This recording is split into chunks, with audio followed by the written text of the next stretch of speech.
got the fucking Kodama up there?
What's that smell?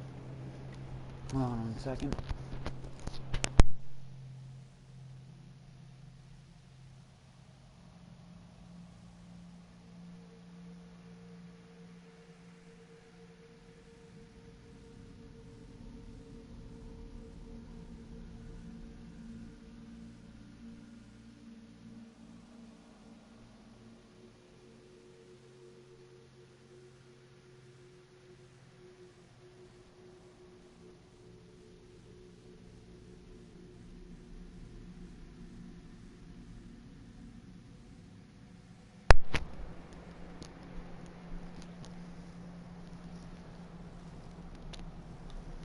I'm back. Just the wind that changed direction and was blowing my neighbor's wood stove smoke over here, so I was smelling burning wood.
Heyo. How's it going?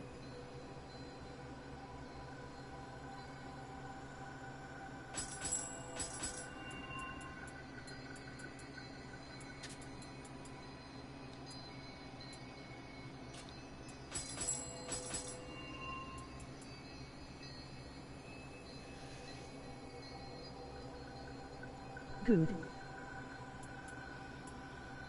Dark Digger.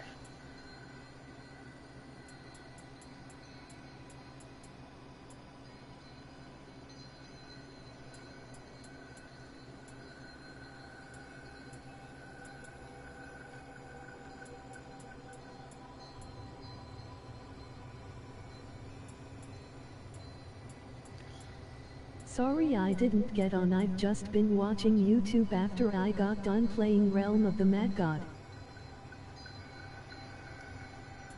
It's fine, dude.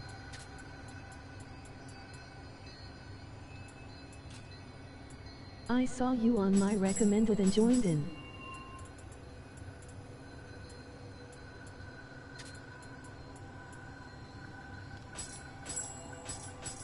Thanks for stopping by.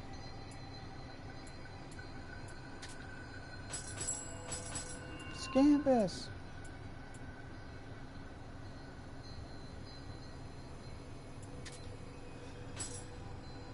That ability should make you laugh after you use it. Should force a laugh gesture.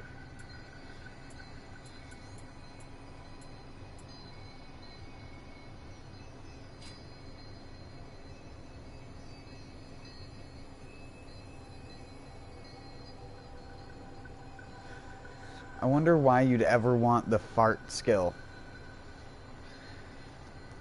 There must be something that chugs elixirs or some shit like that.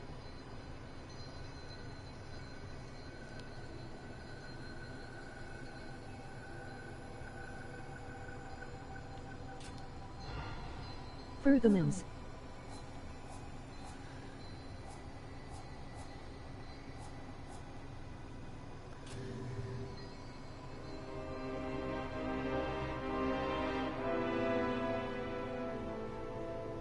Or a human enemy that drinks elixirs or something.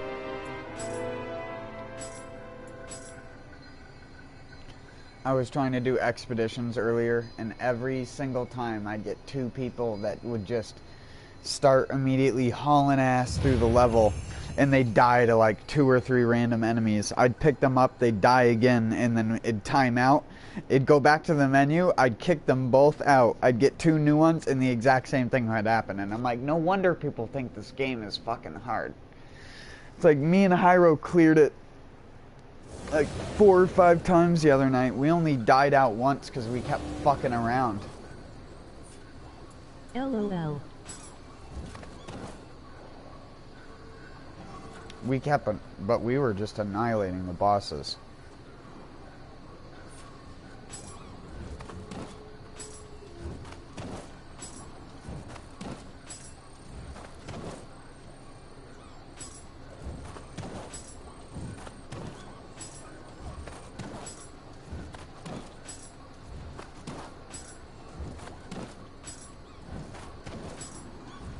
Yeah, yoke counter is very strong.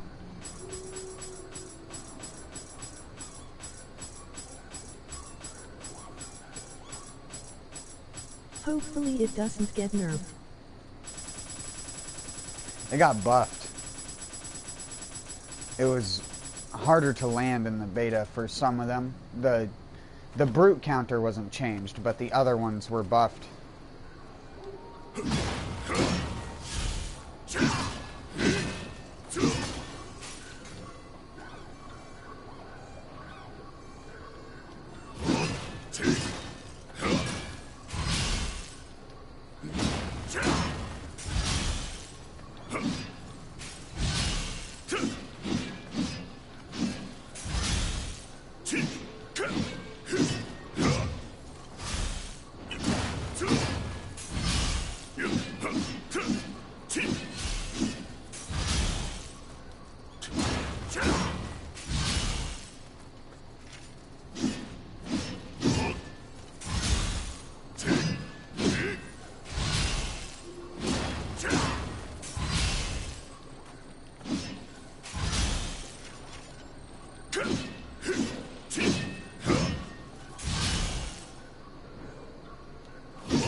Bro.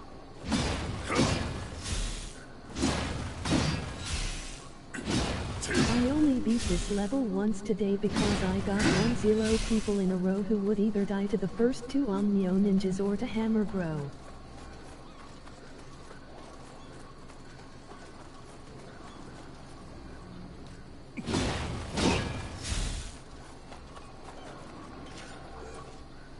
I beat the other one like 20 times though, lol.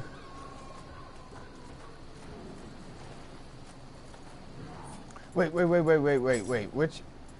That's not the right one. Oh, that's cool. You can actually bind different ones to different things now? Awesome. So you can put 2 on.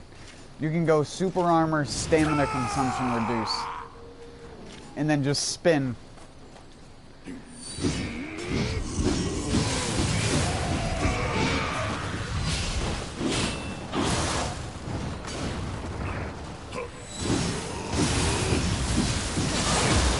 Damn you. You just gave me it.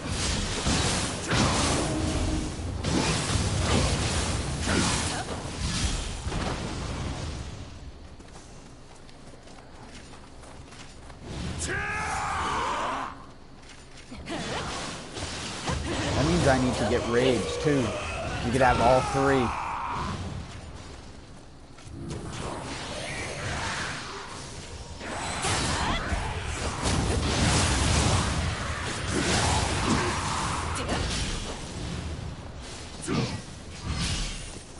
Wait, does that slow down your...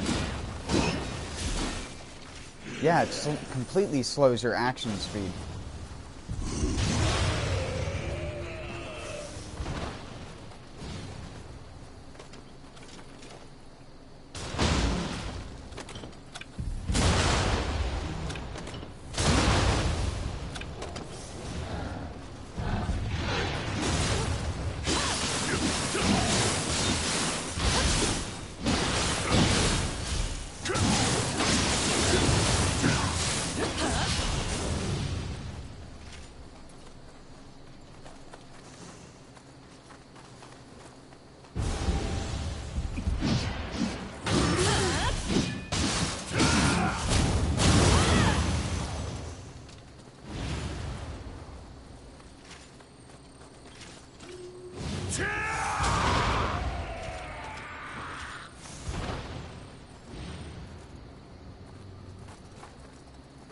Oh, it's already dead.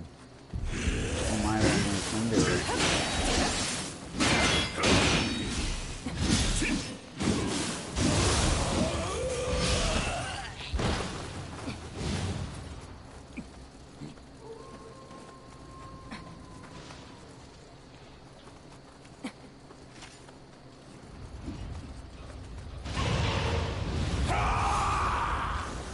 oh shit, I thought I was in front of the boulder.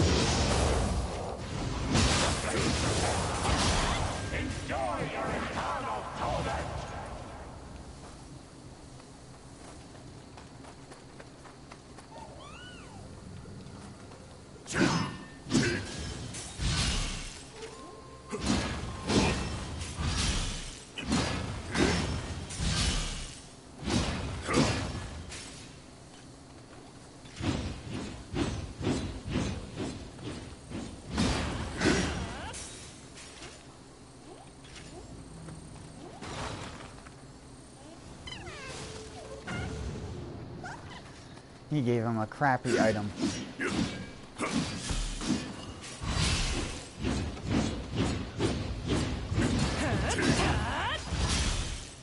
Person doesn't even key pulse even when not attacking an enemy. That's a nose in the air move.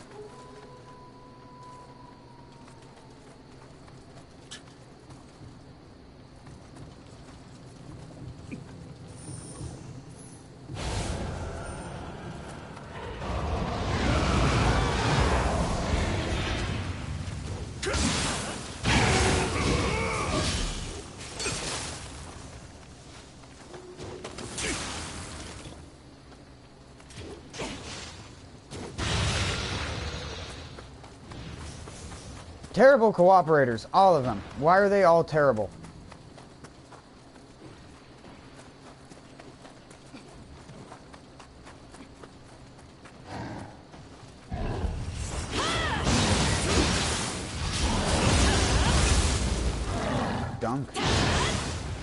Dunking on me.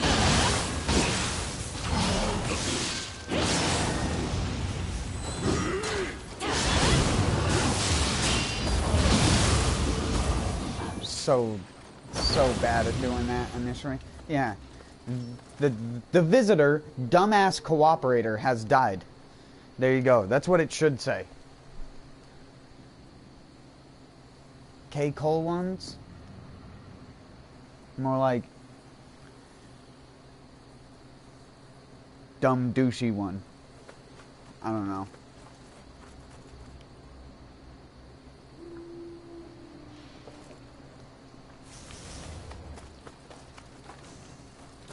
He cleared out the dark realm. Like, some people are just the most despicable.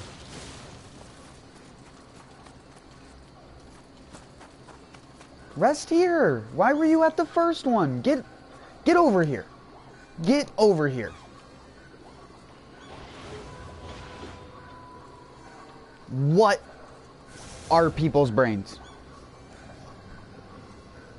Like, we spawned at the beginning.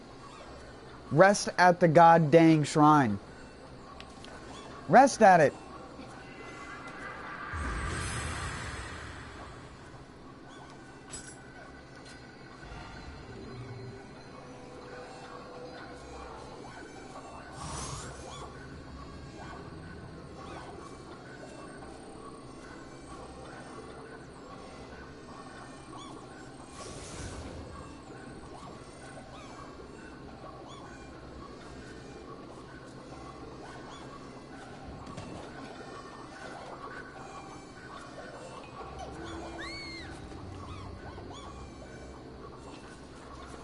Okay, whatever, dumbass. Go and spawn at the first shrine again.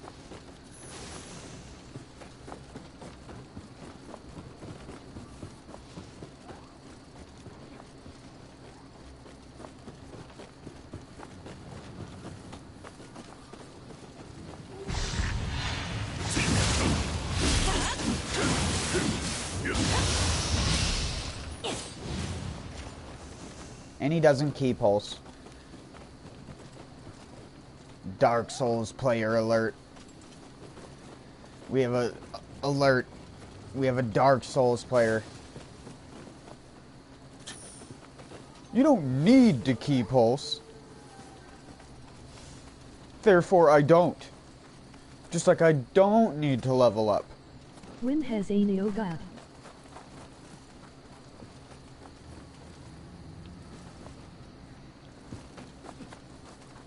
Yeah, cool. You're going in circles, bud. Yeah, cool. Awesome. Yep. Yep. Mm-hmm. Yep. Mm-hmm.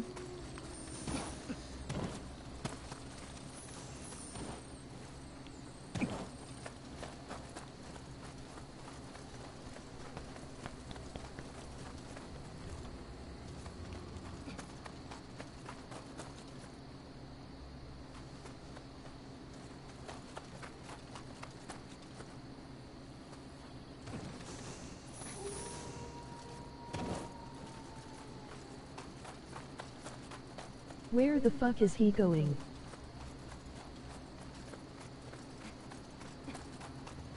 Alright, now we've gone full circle. And now he rests at the shrine.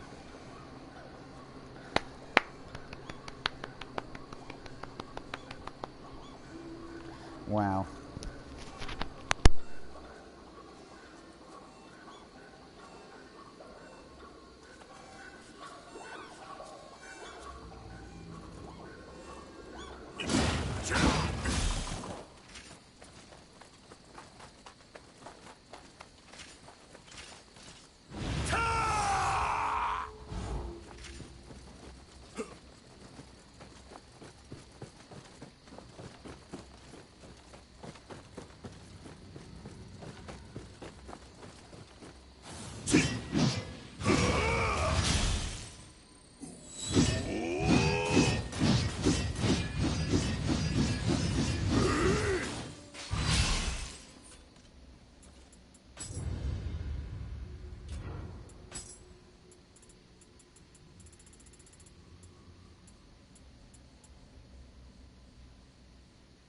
This is the kinda guy that would summon before even attempting to even do the level.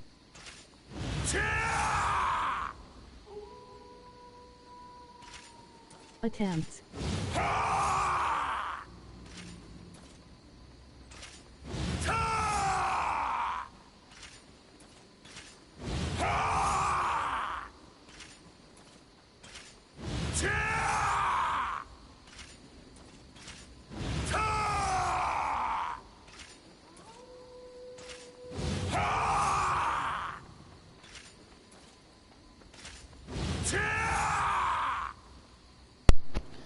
Yeah. Even the game was sick of this shit. Like, a guy tried to get summoned and it was like, nah.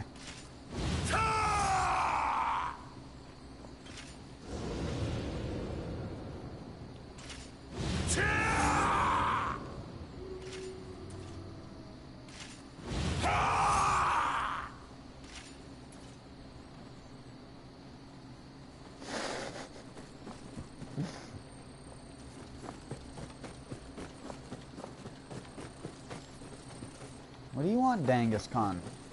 You gotta go in the big double door.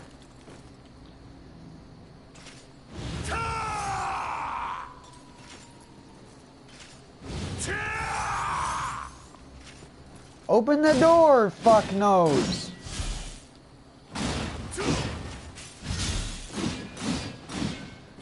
Oh my word, this is fucking torturous.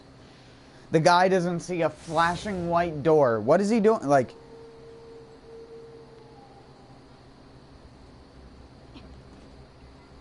Is he getting the Kodamas?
Better go. Buffs don't last that long in Nioh 2, bud.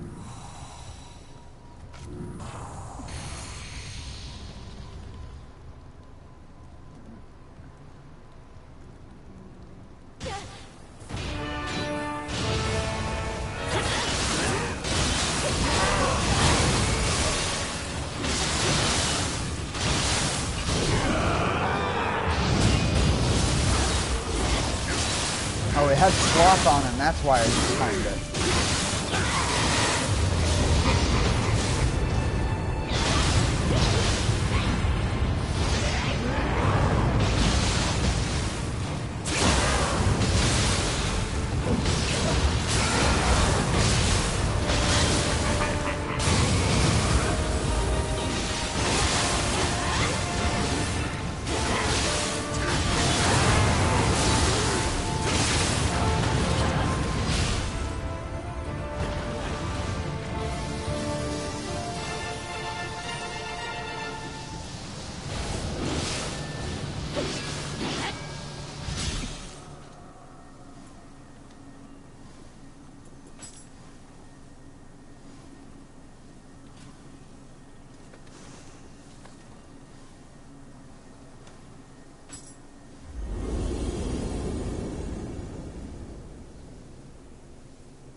Oops.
Okay.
I was hoping he would kill that guy, if I'm being completely honest. I just love seeing that.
Campus.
my god.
What are you doing? The option that you should do is never to run through a level.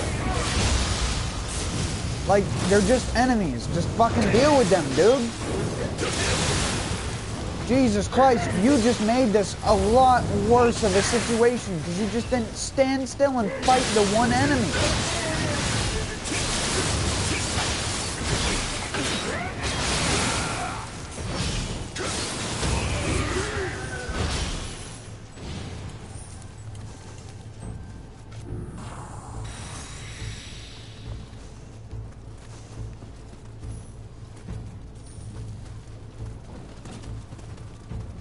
Jesus, dude.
Oh, we got it. He knows.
Not big brain plays from this guy. It's like, I'm just going to shoot the guy in the center and lure him towards me. But he didn't even lure him out. He just shot him in the head a second time. And knocked him down. And then if I didn't kill the gunners, he would have just walked down and been shot at. This is dumb. Some pea-brain intelligence right there, bud.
What?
Getting the counters down a little bit better.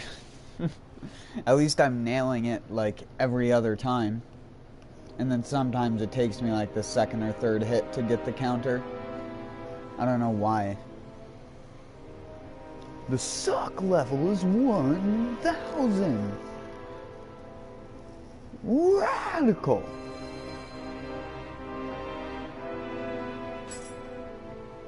Flavor blasted forks.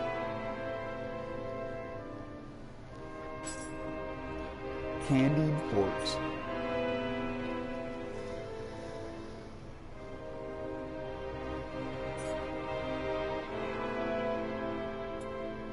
I wish these had descriptions that were a little bit better thought out. But I guess if you want a description of the monster, you just go to your hut.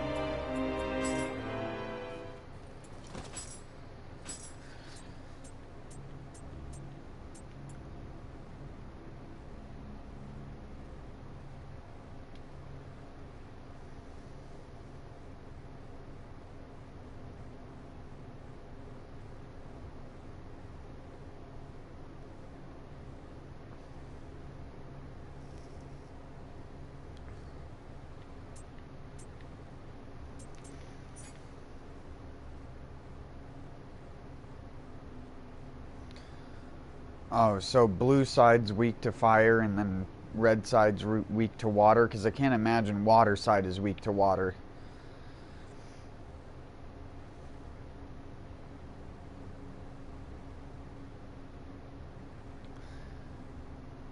Why is he holding the arrow like that? It's like fucking clipping through his hand, dude. That does not look right. I think that's broken. Look at that. It's just like fucking stuck through his hand. I think the visuals on that are a little bit broken, maybe.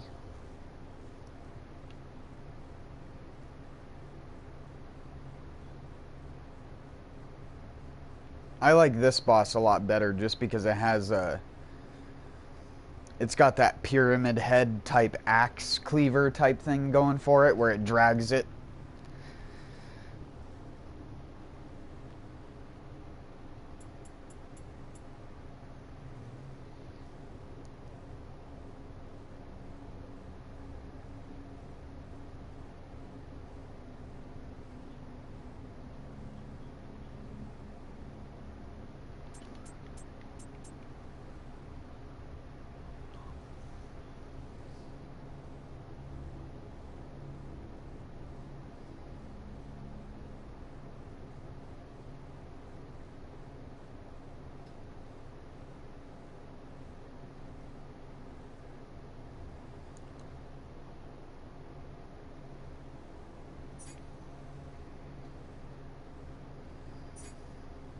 Why is fire in all caps, but purity is capital then lowercase?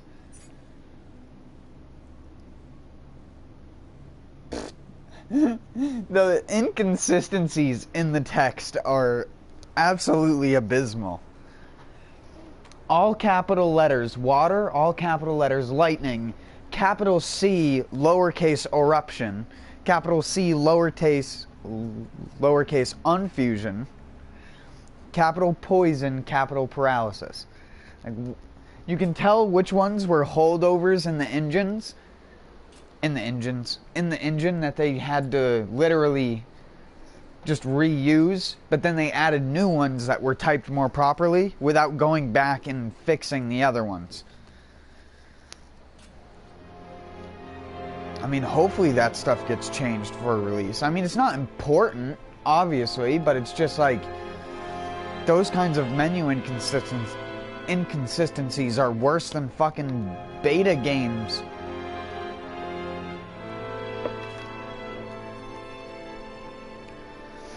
Like Subnautica in its beta had better functional or better consistencies within its menu, and it was developed by a small team. Granted,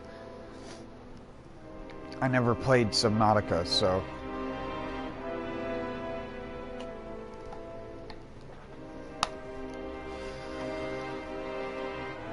I've watched Subnautica.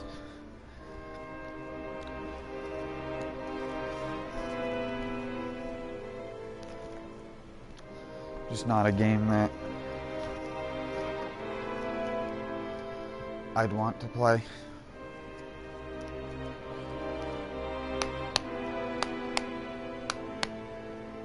They're making a second one.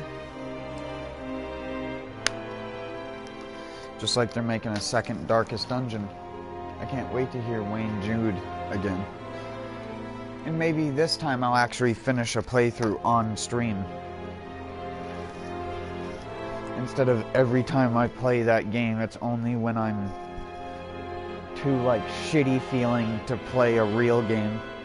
Not that Darkest Dungeon isn't a real game, it's just not a game I feel that has any good qualities to streaming it outside of the fact that you can name characters after people in the stream, giving them incentive to stick around and see if their character survives. But most of the time the people just end up leaving. Which, I mean, I don't blame those kinds of people.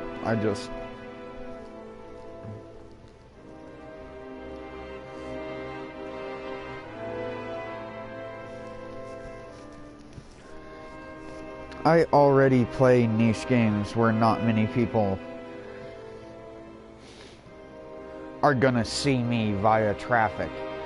The only time people find my videos are when they're actively searching for a specific game. And then I have to hope that that person actually wants to watch a stream and not just watch normal gameplay from someone. And then I have to hope that that person also tunes into the stream when I'm not fucking around and talking like I am now. Or if I am, then I have to hope that that person actually likes what they're hearing when I'm saying it. Or it's like I'll be in the middle of doing something intensive and I don't notice a message because I'm that fucking oblivious when I'm trying to focus on a game. And then I'll see it like 25 minutes later and I'll be like, shit, sorry I never said hello to that person, but they left 25 minutes ago. They left 15 seconds after they said hi and the guy didn't say hi back. And he's just sitting there like, fucking game bullshit ass motherfuck. Shitty developers. It's like I completely understand it. The only person I have to blame is myself. But it is also just like the amount of stars that have to line up in the universe for people to discover you.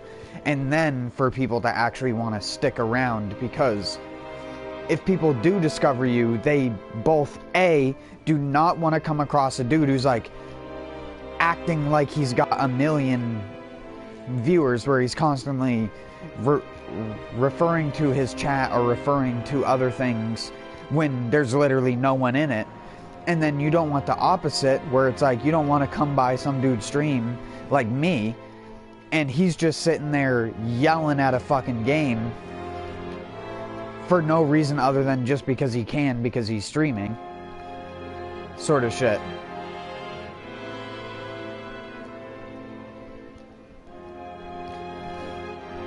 I don't know.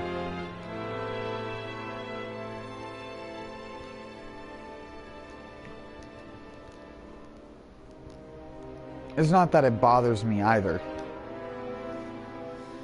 There are way worse, there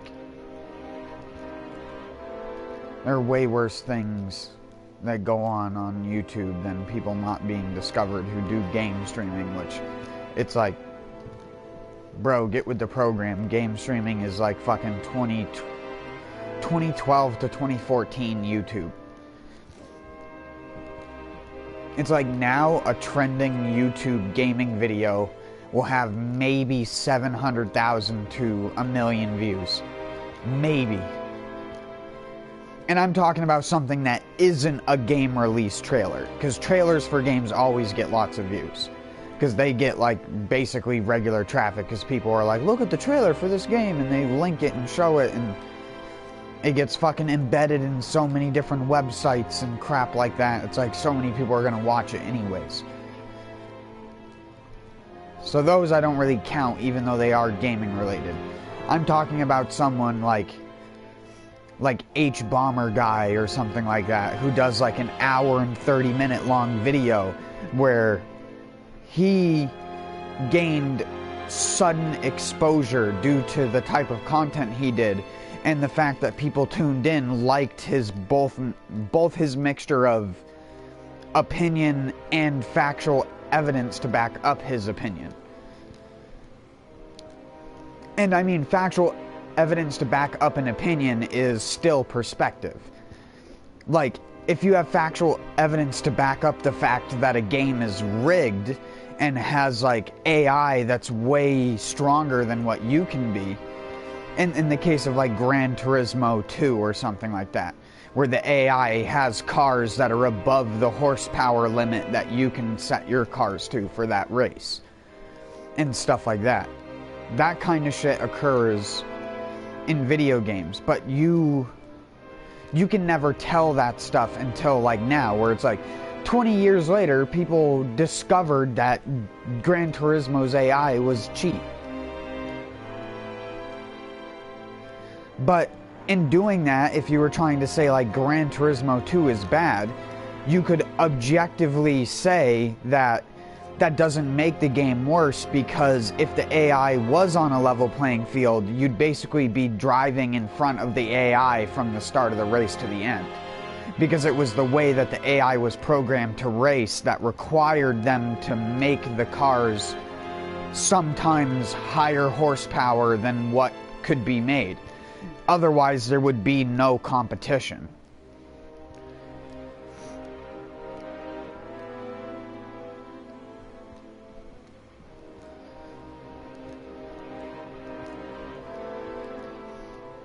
And to view that from like the perspective of, again, you could think of something happening like that in a video game as both a good thing and a bad thing.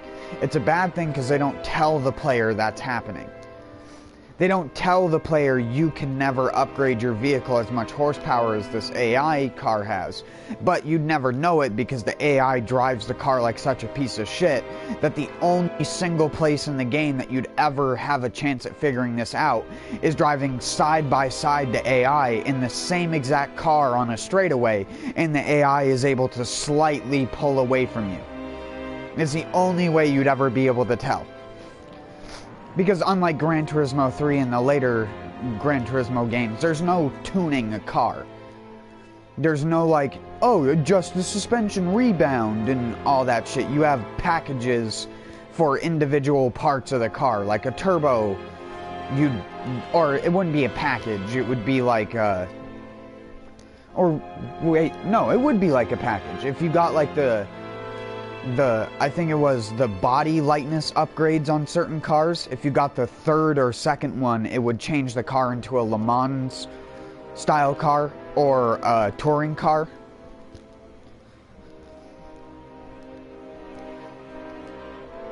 Gran Turismo 3 didn't do that. They just had the cars separate, which added more bloat to the car count in the game, even though there weren't actually as many cars. And then of course licensing problems, which led to there not being certain cars in the game that people liked.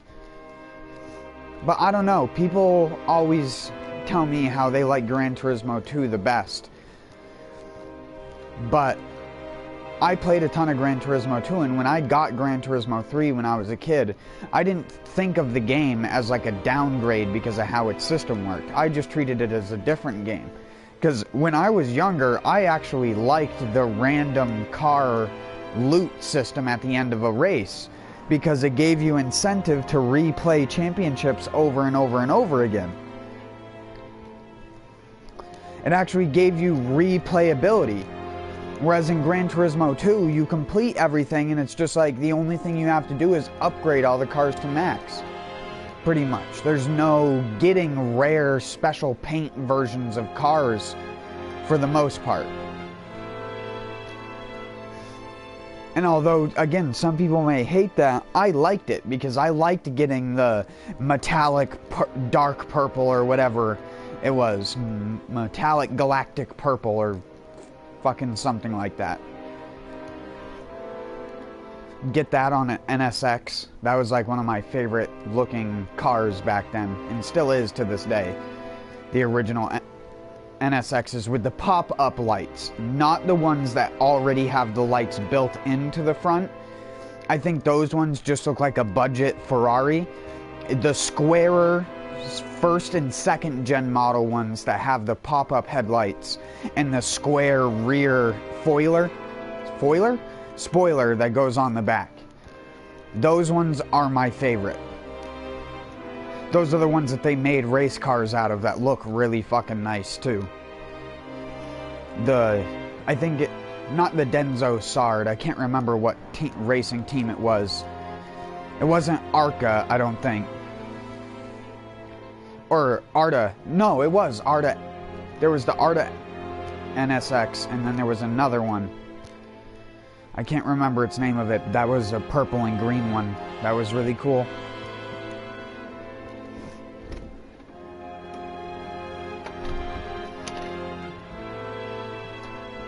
That's why I hate the fact that cars are a licensing thing.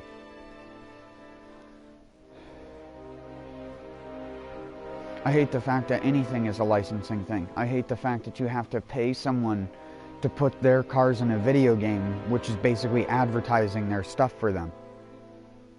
The only time you should have to pay a company to use their stuff is when you're defaming them on purpose.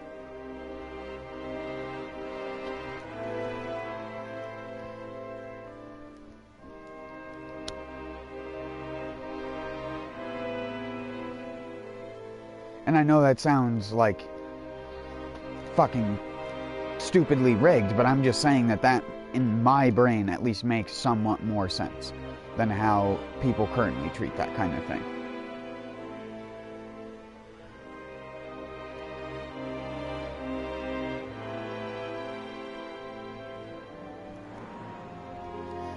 If someone makes like a racing game and makes like the NSX the worst handling car in the game with no like redeeming qualities about it, then I think they have a right to charge money for their licensing.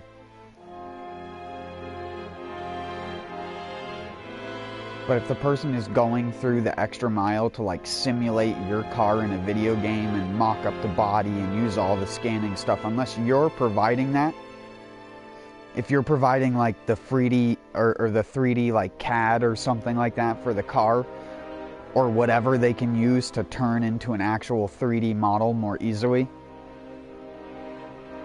so they can have a more accurate representation of where the body lines go.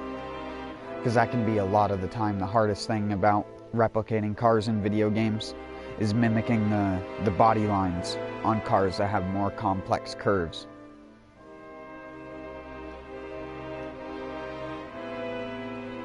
Especially with the way that lighting works in most video game engines. Curves are always very shiny. Crew 2 is a good example of that, with stuff like the Proto Hup 1 and some of its panels where they're very rounded, and if you put certain things on them, the car is excessively shiny because of the rounded edges. I don't know why that is. The specular lighting or something like that. The value is set too high in some of the areas of that game. I've recently met a person who was playing that game that added me, and I asked them if they wanted to play together, but they didn't as soon as they found out that I was Icon like 1100, because they were like lower tier. But then I was also kind of like, do I really want to load up the Virus game again? Last time I loaded up the Virus game was like 3 or 4 months ago, and I played the summit for like 3 hours. Got angry at one of the shitty buoy smashings, or not the buoy smashing, the slalom where you have to dodge the buoys. Got angry at that and was just like, you know what, fuck it, not playing this. And then having gone back to it, because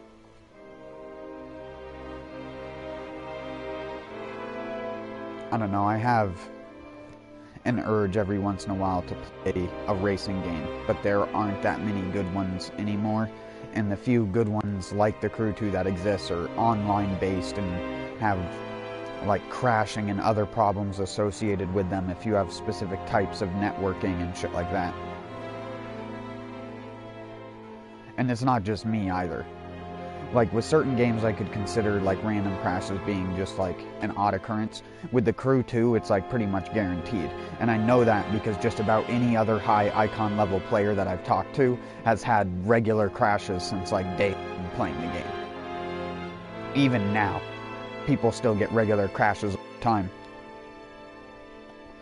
That guy I was talking to, like he said, he crashes regularly if he views the leaderboards for too long. The same thing will happen to him that happens to me. The names and stuff stop loading properly because your connection to the PlayStation Network servers that they use as their like medium to connect to their Ubisoft servers breaks sometimes, so you just lose connection to the PSN thing and people's names and other shit stop showing up, and then shit will start to lag more and more, and the FPS will drop more and more. Oh yeah, I know. I was outside, so I couldn't see my chat anyways.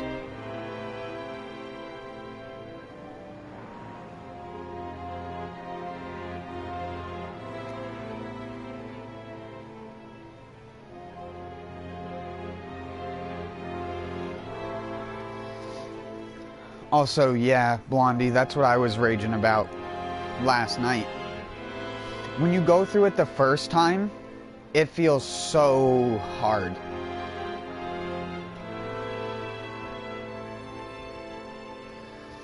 But honestly, and this is a tip that I give to every single person who plays these games, never go light armor. I tortured myself using light armor all through the first level and shit like that, and it was the biggest mistake. Dump all your early points into magic and stamina, and just spend your other points to meet requirements for stuff. Even when the game comes out, I'm pretty sure that's how I'm going to build my character, is just around stamina. Stamina, courage, and magic. Wear good gear, have fast stamina regeneration, and cast plenty of magic spells, because they're very valuable. Even just basic spells like health regen and stuff like that. Also, again, sorry, there's nothing I can do to fix the text-to-speech when it glitches out. When it glitches out, it's just done for unless I restart the stream. I've tried fixing it before by going in and like turning it off and on and stuff like that. It just doesn't work. The PlayStation software just loses connection with YouTube. What probably happens is my stream was probably close to crashing, but it didn't crash, and so it lost connection to that part, but didn't lose connection to the actual stream part or something like that. I don't know. It happens way more regularly now than it ever did months ago, so I don't know what's up with that. I am looking... I do have the chat open though, so it's not like I didn't see it.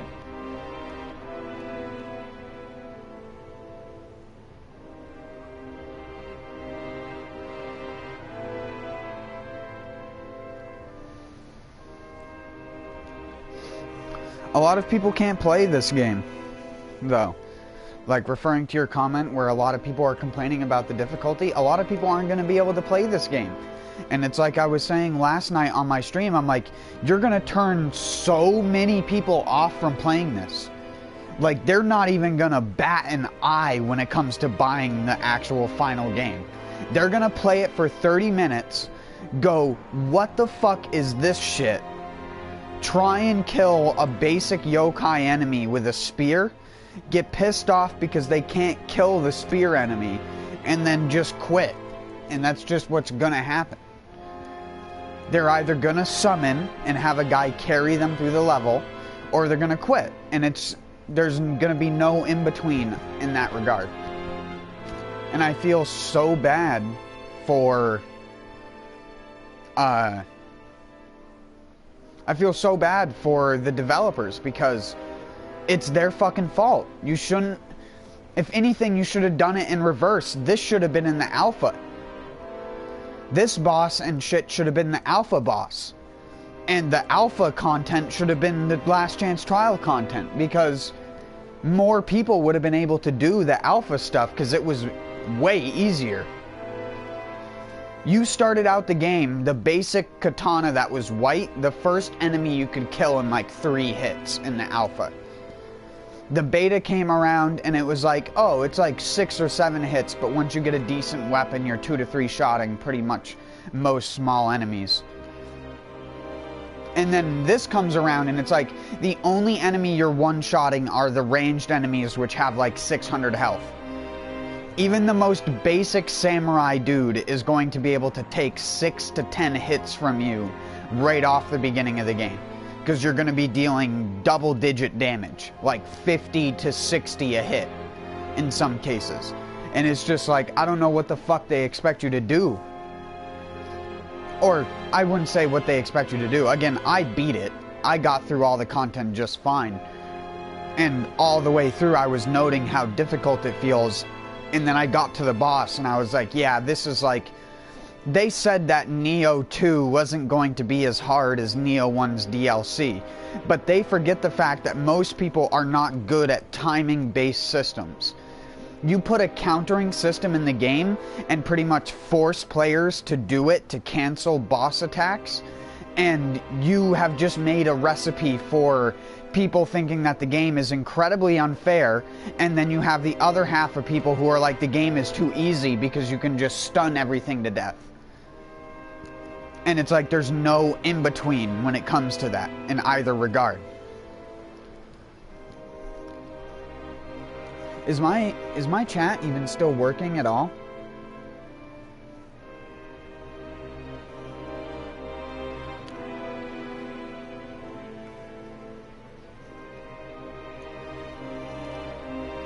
Like, can somebody put a message just to make sure that my browser's even connected and stuff? I guess I can... Well, if I type one, it's obviously going to show up for me. Because it doesn't say disconnected or anything. Because I need to use the bathroom real quick, so I'll be right back. And then I'll get back to playing. Alright, good, yeah. My chat's working, I see that. Yeah, this game is much easier when you have stuff that's set up. When you have a couple magic spells you can rely upon, like rejuvenation and stuff like that. Protection and steel. I didn't go for protection and steel talisman because I'm heathen. I went up to weakness instead. But go protection and then go protection decree and then co-op with people, and you can just put a shield on them that prevents them from being insta-killed by the first attack the boss does. That's what I was doing in the beta. I don't know why I'm not doing that now, because that's honestly the best way to prevent people from dying. But protection talismans cost so much to equip, and I love having this amount of castables.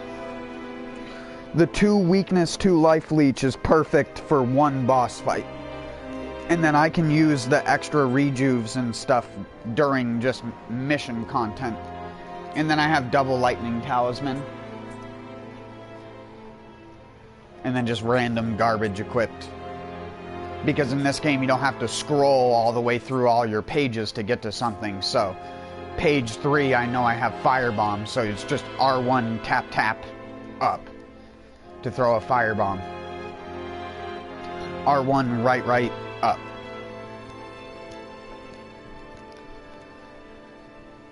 And that's the kind of muscle memory that I normally try to train myself, because hopefully And I say hopefully because I don't see it in the ninja thing. I hope they have fucking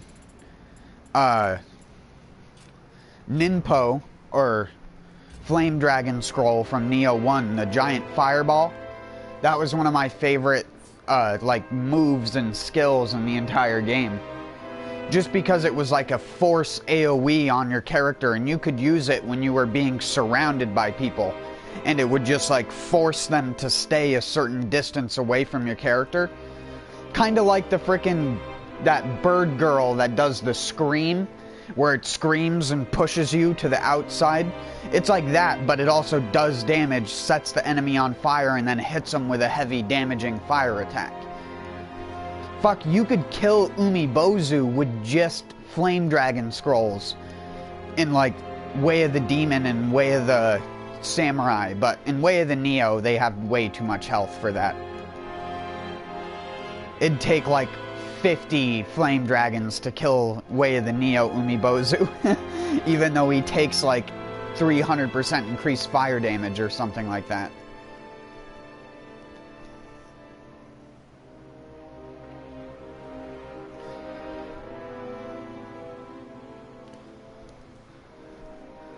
Yeah, I pre-ordered it. Of course I did.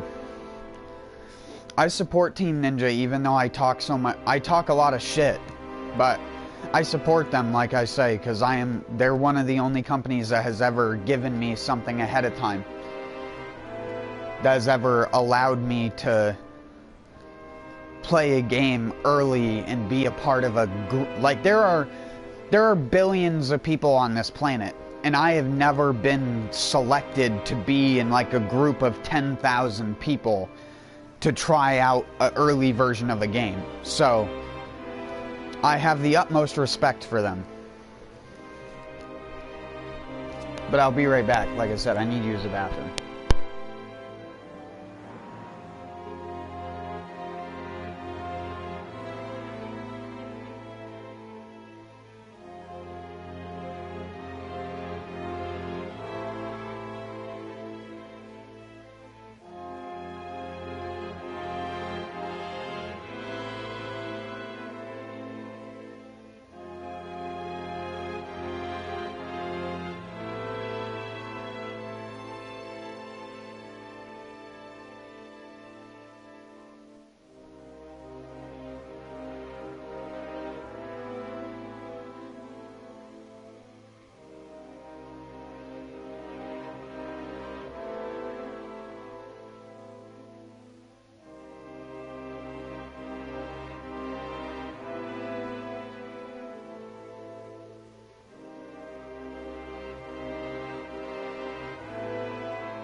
And to further up my point,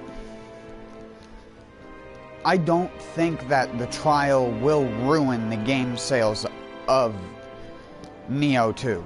However, despite the fact the company is nice enough to let people who don't even have PlayStation Plus download and try a game that they don't even know if they're going to want to play ahead of time, you really, really should go the extra mile to make sure that that person wants to play the final version.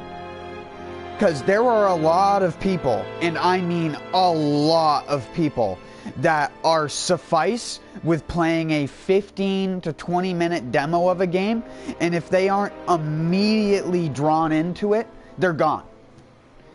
And that's made even worse when your game is so hard that a new person cannot just pick it up and understand how to play it effectively. And that's not a knock to Nioh. That's also partially a knock to your average gamer nowadays. But it is also a thing where you can't do that. You can't put stupidly hard content in a free trial everyone can access version of your game. You can't. As much as I shit on Code Vein, even Code Vein's trial is the first level of the game, because that game tricked me.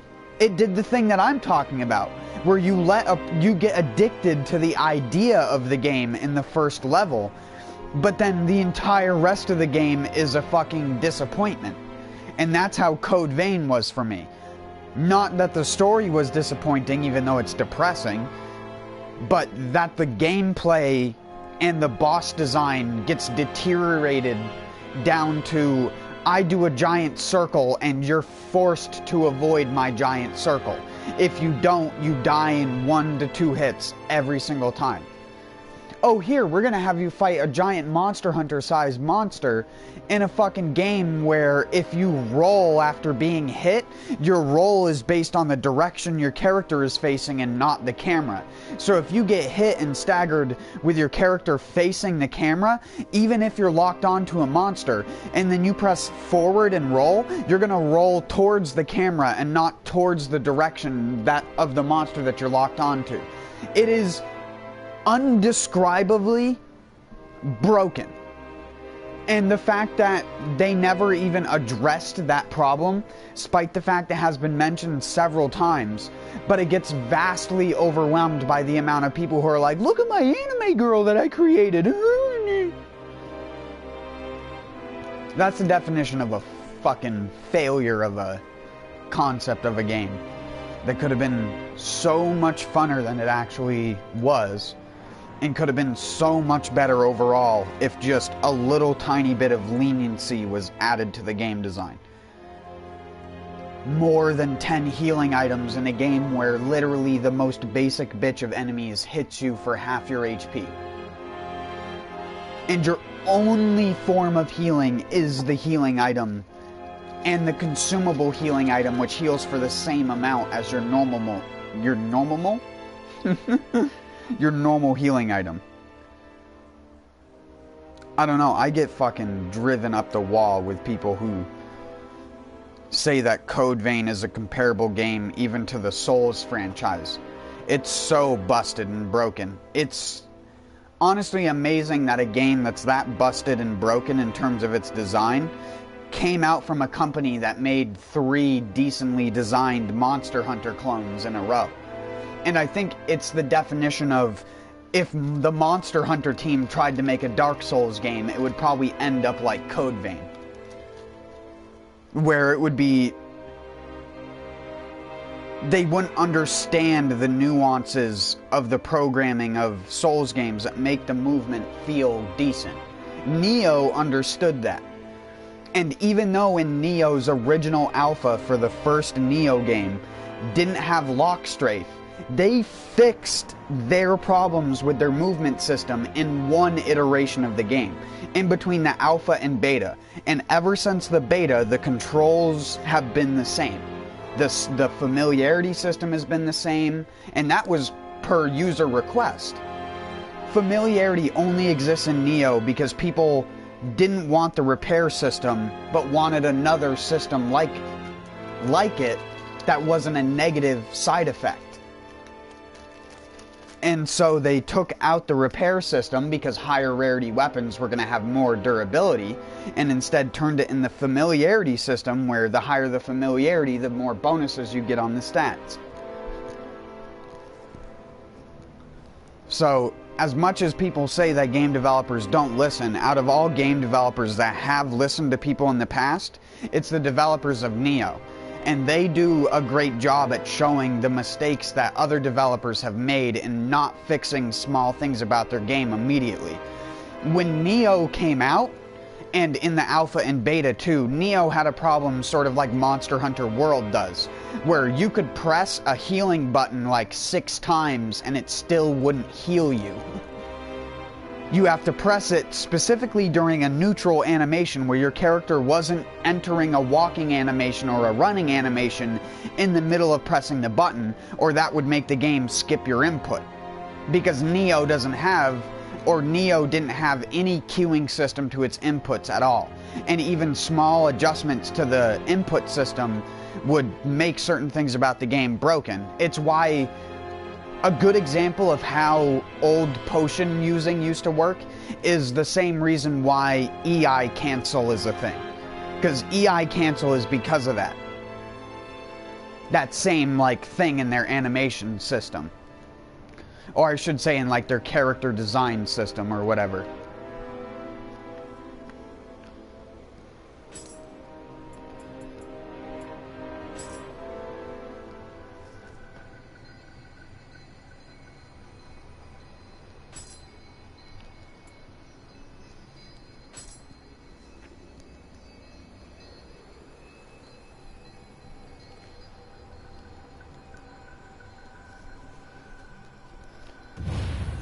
Code Vein feels super janky compared to Nioh.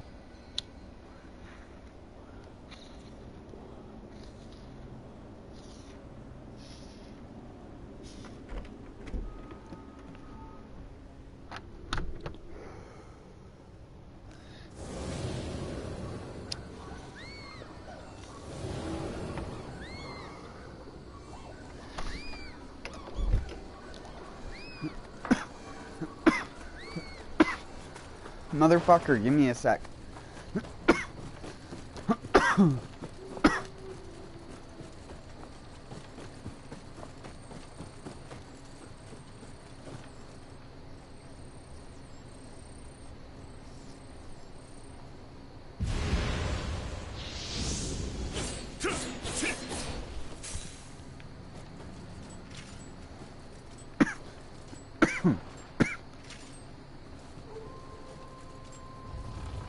The game's only about perma-stunning when you're with co-op. What the hell is that?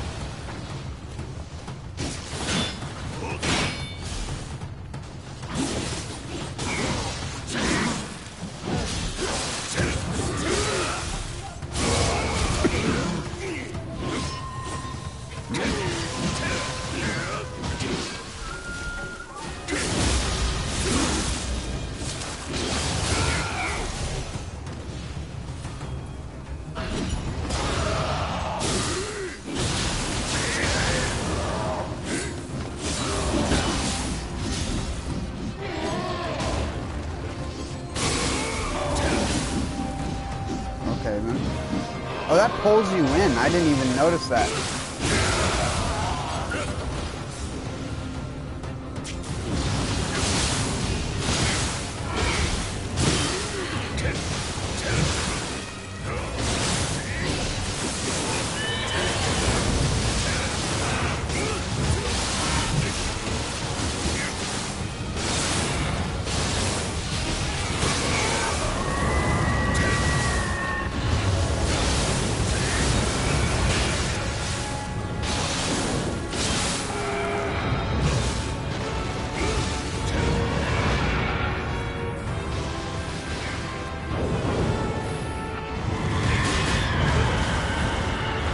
God, I turned the burst counter out of blocking.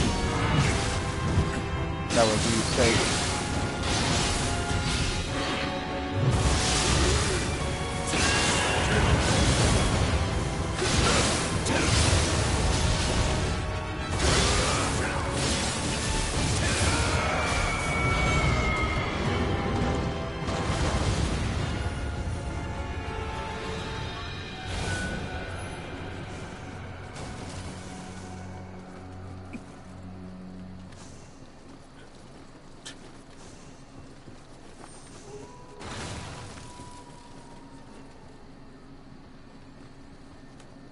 No, you can't. You can't because burst counters are not consistent usage. I have no idea where you're getting this information from. They are just another random ability that they can use. They can do it 3 times in a row if they want to. I've had them do that before. It has nothing to do with HP, nothing to do with your positioning. You can watch my stream last night of me fighting the boss several times in a row where it spammed the spin attack 3 to 4 times in a row. And because I was using blue, and I'm not very good at countering with blue, I just kept getting spun into and dying over and over and over again. So, no.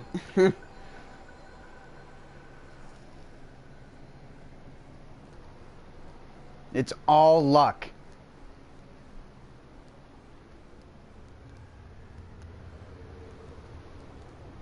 Even normal enemies are that way. That's why they can burst counter right off the beginning, too.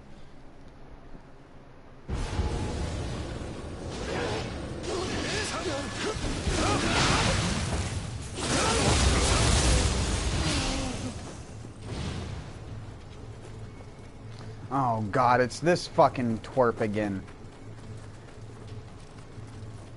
We don't need more you being a consistent cooperator. What, tonight you actually feel like being patient? Cocknose?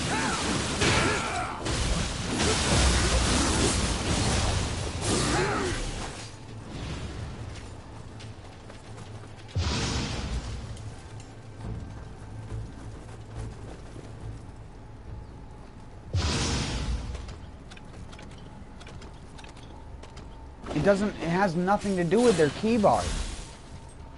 It's just an attack. The only thing that affects a boss's moveset is breaking horns or breaking its other specific weak part. Like the rats get stronger if you break their tail.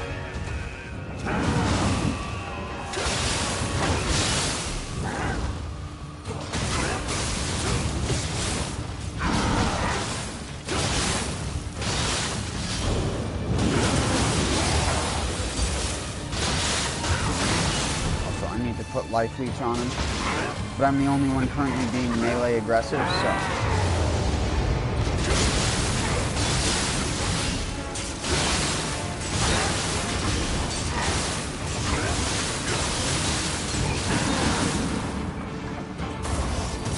what? I didn't home in? Oh my god, I timed it too late. Timed it too late again.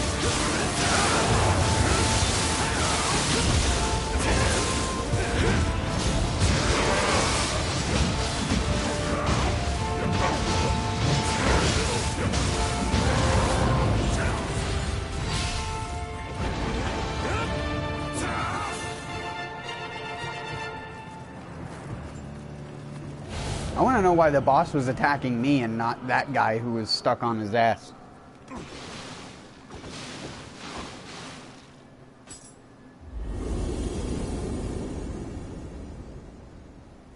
It had like an obsession with attacking me.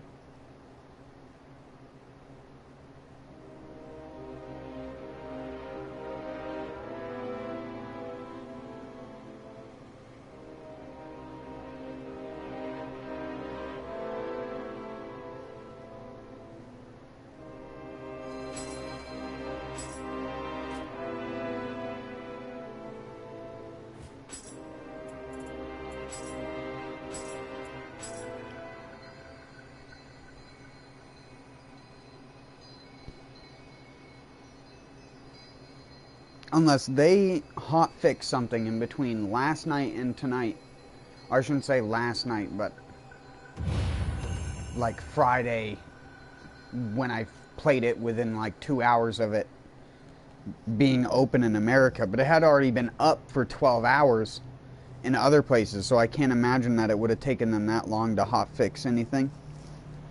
Because I know I've been spammed with that. Without even doing any damage.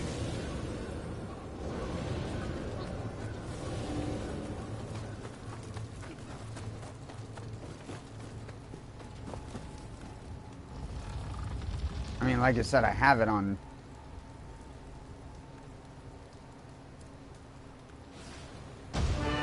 videos. No anima. I didn't take any damage.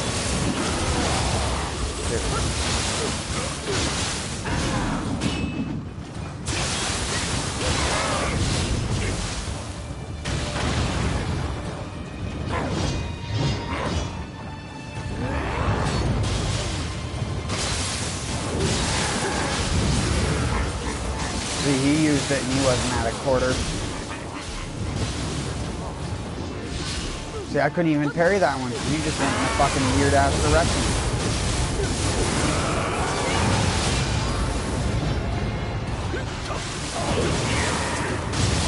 See what I mean? Just spamming it.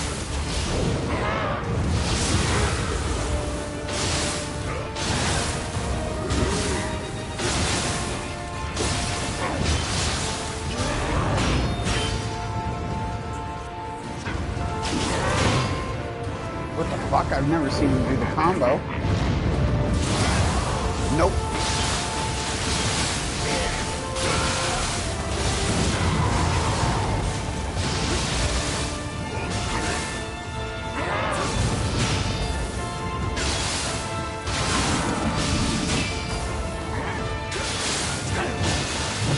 Oh no, I ran out of stamina. I was trying to active guard, because you can guard point with this.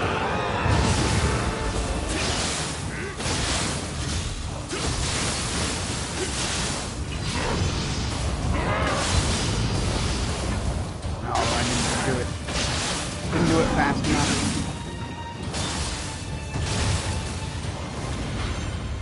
If you didn't know that, that's one of the reasons why people like the purple Phantom better. Because it's active guard. Even when you don't parry with it, you can guard with it mid-attack, so you can be mid-combo and just go like that and stop. Kind of like Devil May Cry or God of War or anything like that. It's like a mid-animation cancel that you can use to stop what you're doing.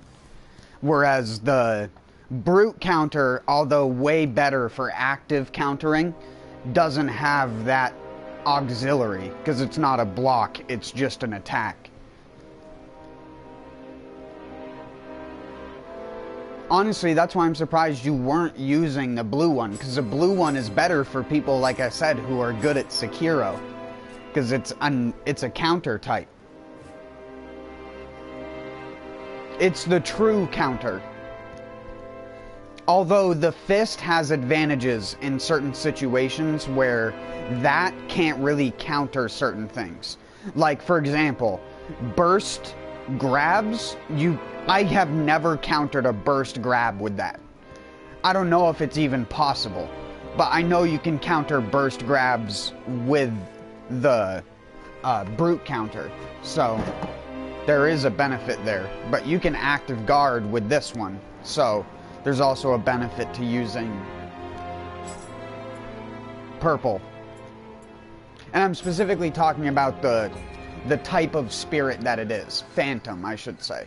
I need to get used to these names. So Phantom Spirit, not Feral or Brute.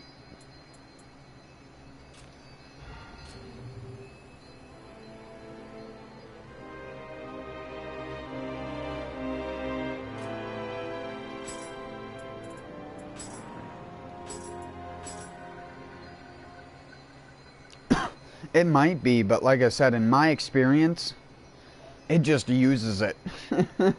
Sometimes it uses it too much, and it's actually annoying.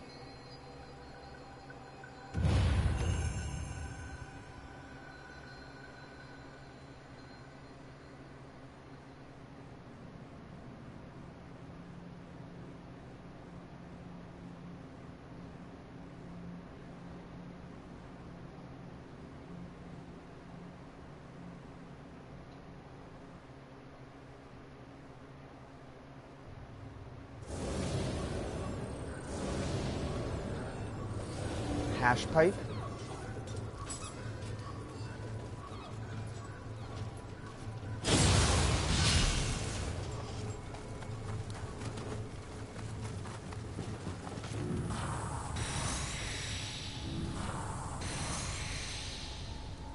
You don't have decree? Selfish.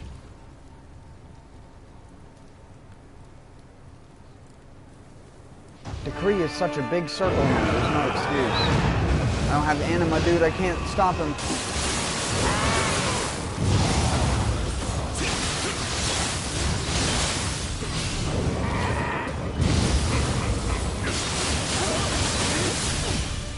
I'm getting better. I'm getting a little bit better at it.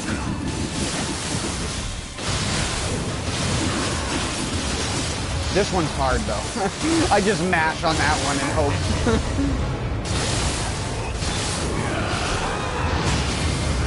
Oh, he got it that time, not me. Oh, it's because he's sloth. God damn it, people who use sloth talismans. Fucks with my timing.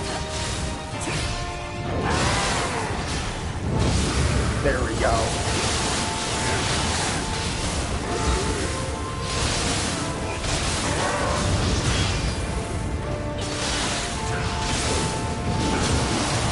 Got him that time. There we go.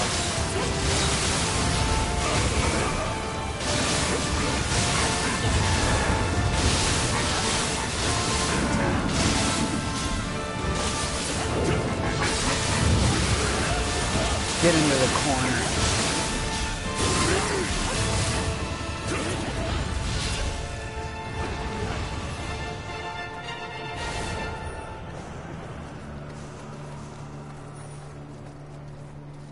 It's so much faster to counter.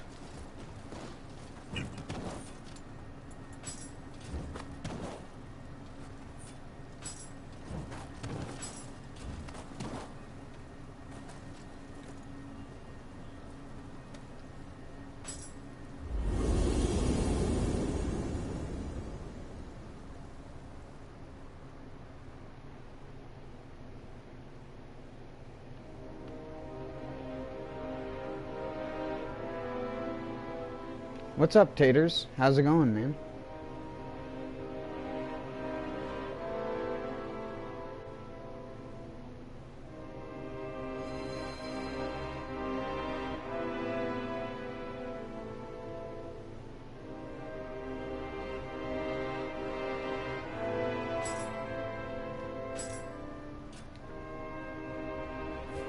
Some people are just bad at context controls, dude. You're forgetting that there were, like, half of Nioh 1's, like, player base couldn't key pulse consistently, let alone flux or double flux.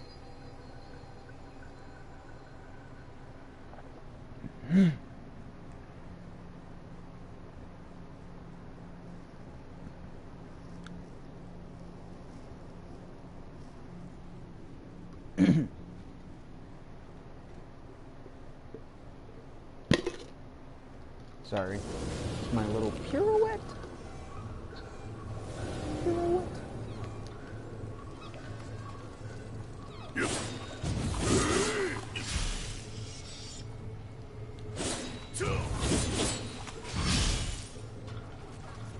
And people say it's like hard to double flux in certain stances, and I'm like, I don't like, what stance is hard to double flux in? Like, fluxing from high stance to low stance to medium stance is like really easy, and medium to low is really easy, and medium to low to high is like the hardest one, and that's still easy.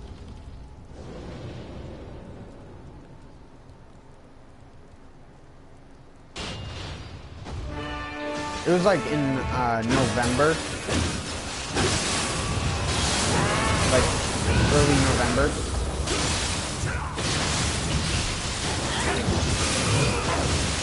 You know what mechanic is easy? When I can talk and do it at the same time. Again, that's why I'm surprised you never used this counter, or at least tried it. That hit me?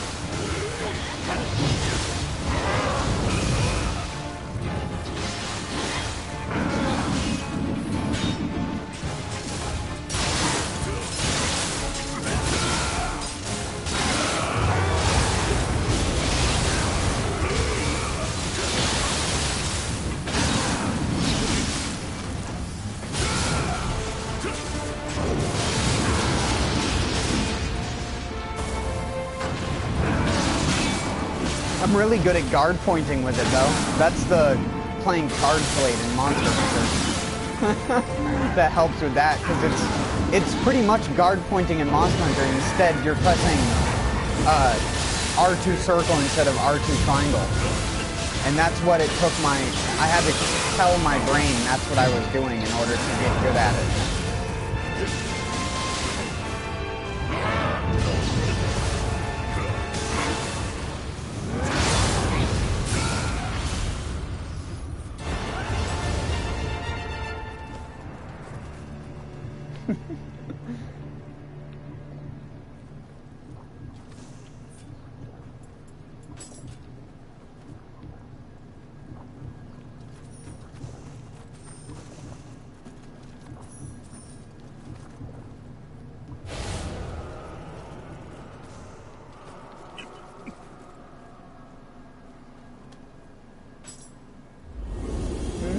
So good and tasty. Yeah, Taters, are you serious in that you didn't immediately download this?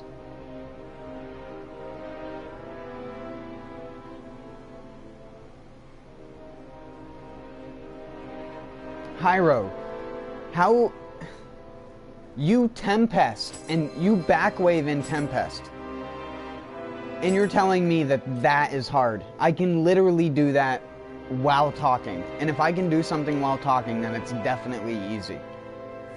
I can't even cut food and talk at the same time.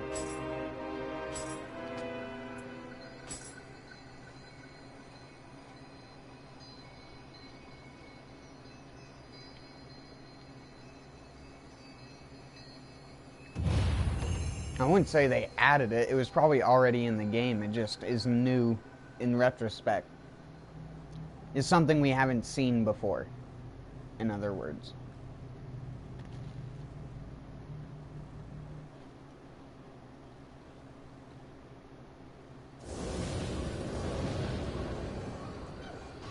Like, they probably already had most of the bosses and everything finished like 3 months ago, and now they're just optimizing everything, as they should be.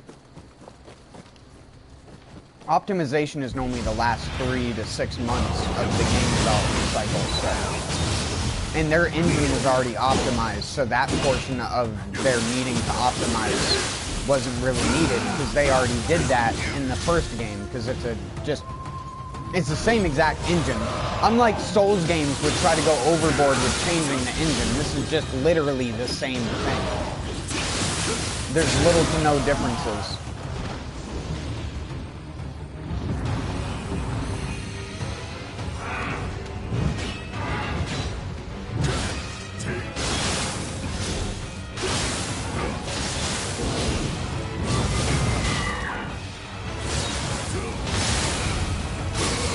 Come on, guys, help!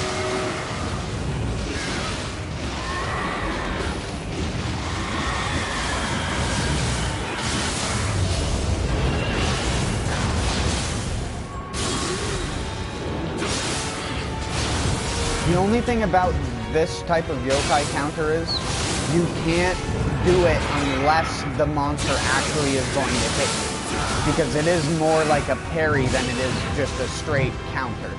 If you want to still counter stuff, like that attack would have had to hit me for me to stop it.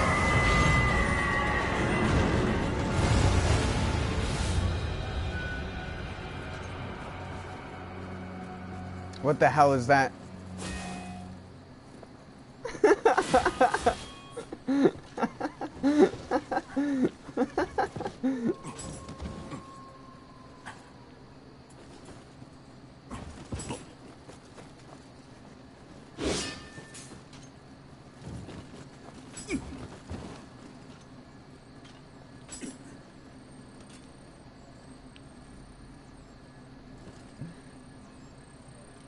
The dude figured out how to make a Dark Souls character in Nioh.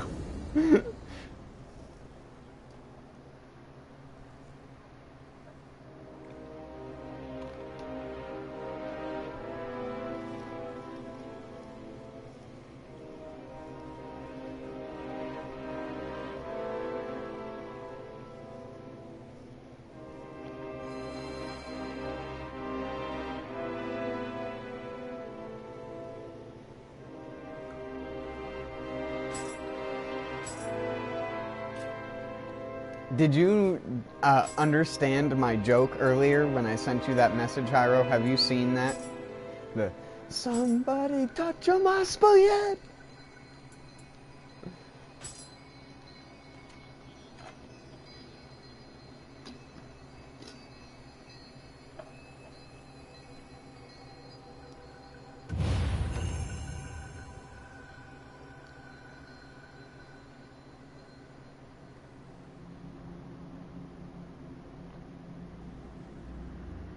Jim carries the mask, you mean?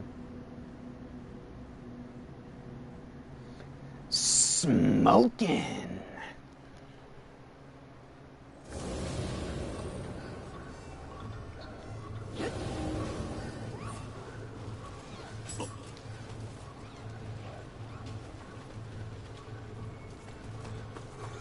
I look so funny with my mustache.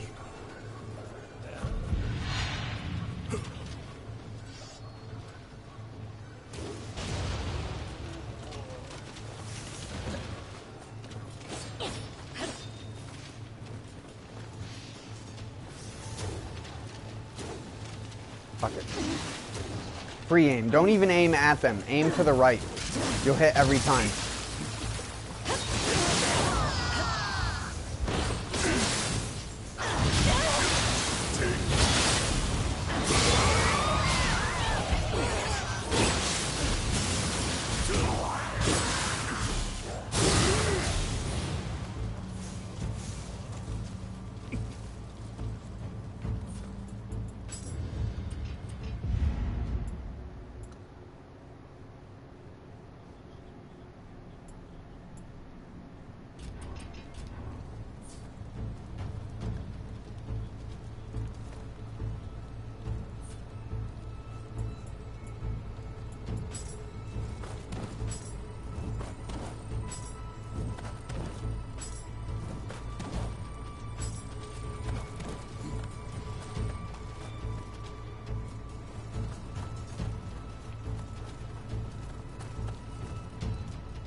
Okay.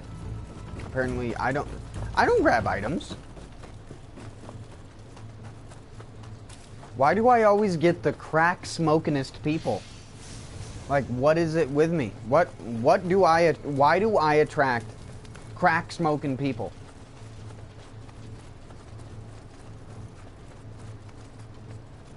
That's what that guy just did. He just took it, he put his controller down for a second. Took a giant fucking massive rip, dude. Now he's like, I'm fueled up.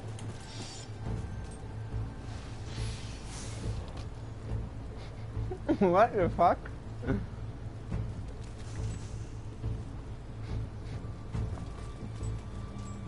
No, I don't burp poison clouds because I'm not Jabba the Hutt. That's a burn that was so hot, it was like I tossed you onto the surface of the sun.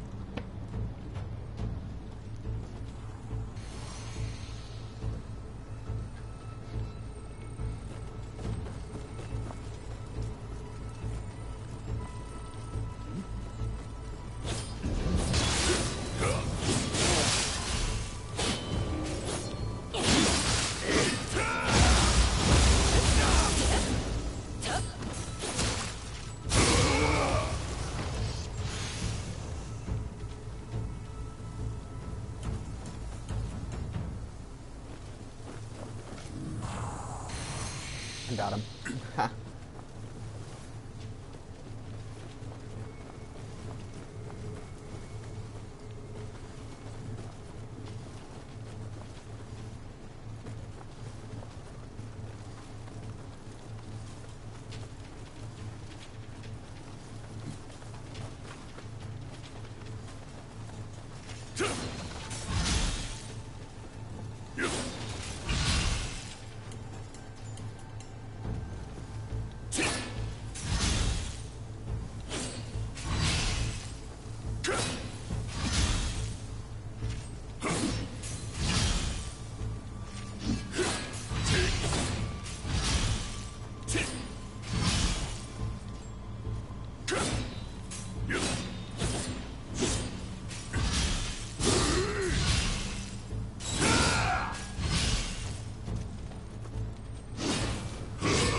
That's mashing with my left finger.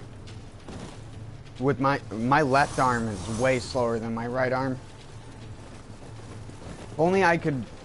Hold on, let me try and... How am I gonna do this?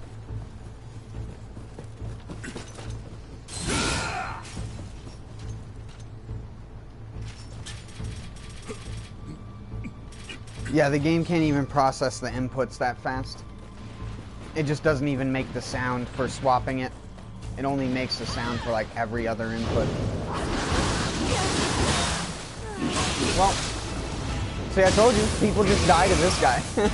This is where people quit the game, right here. That is where people quit the game. That enemy.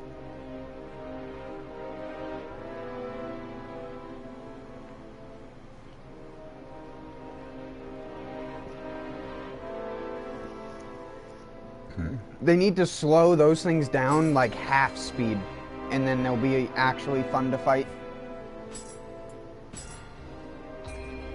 They're just so spam happy. Fucking monkey boys. I didn't want to have to deal with Wukong from Smite in my Nioh game. Fucking spinning around all over the place. Excuse me, right, yo. I know that. I played that game. Wow.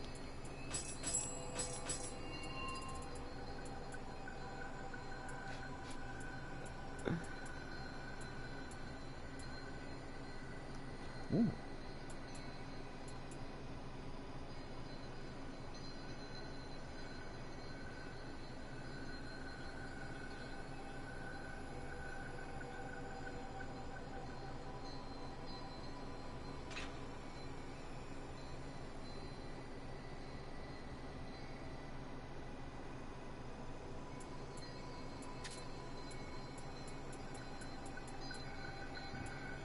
Nice.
Ooh, I got a level 25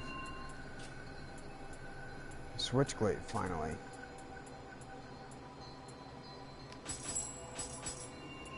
Only took 1,000,000 years.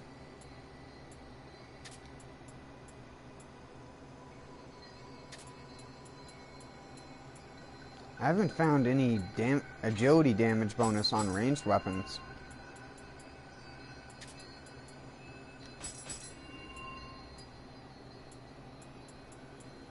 Found damage lightness. Or equipment lightness damage bonus. Equipment mouthful damage bonus.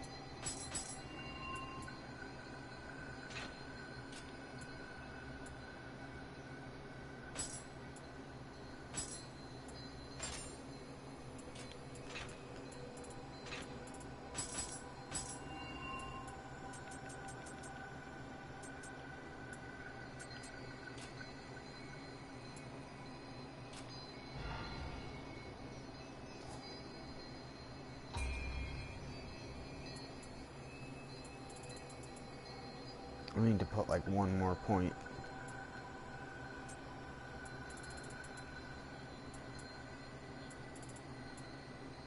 Oh yeah, they have Power Pill again. Power Pill. Pill.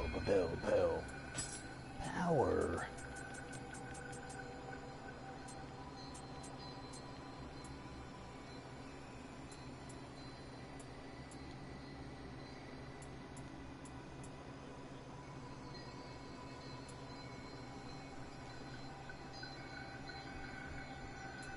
I like my funny helmet.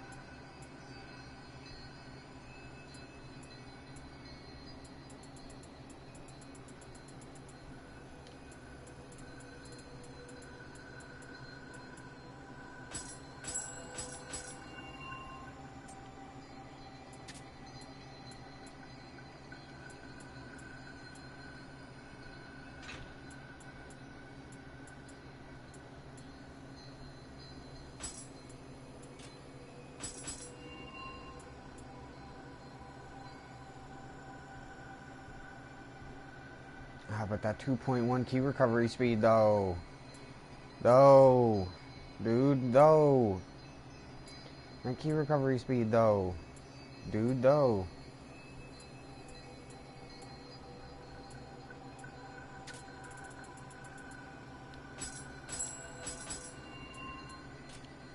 Fuck it.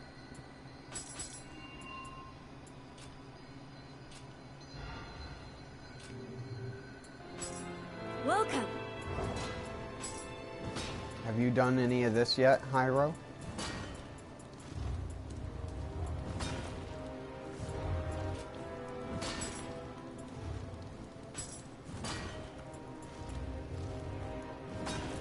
Tenacity? Already? I don't think I'll die from fire damage, though. You only really need that for leeching.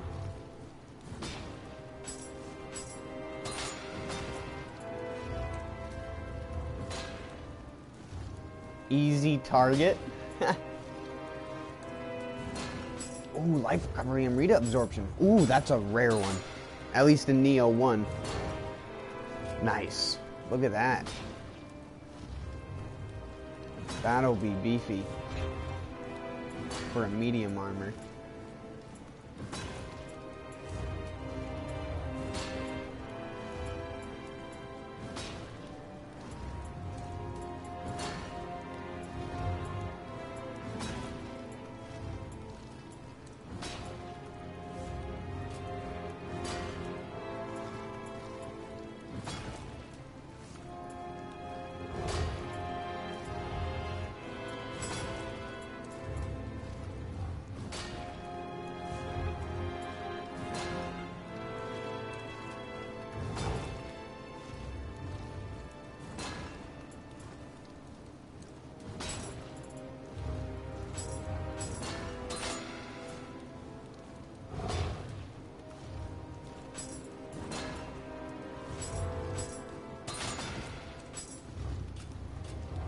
There we go.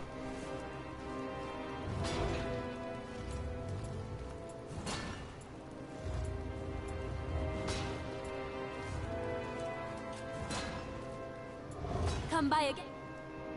Oh, that's right. I have the terrible English voice acting on. Oh, God. Come by again. Come by again. Hey, sir, you mind? Come by again.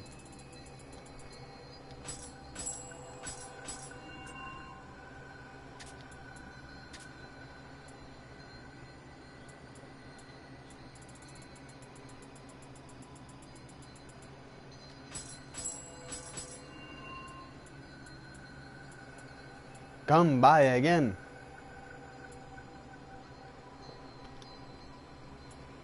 Come by. Come by, Oza.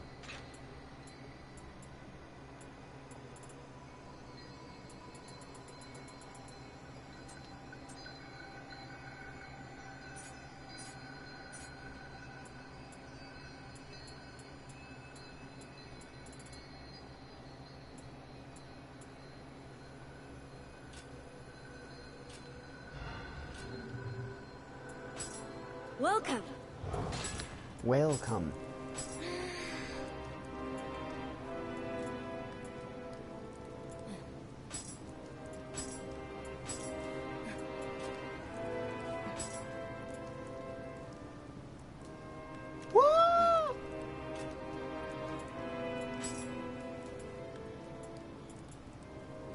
What are these costs?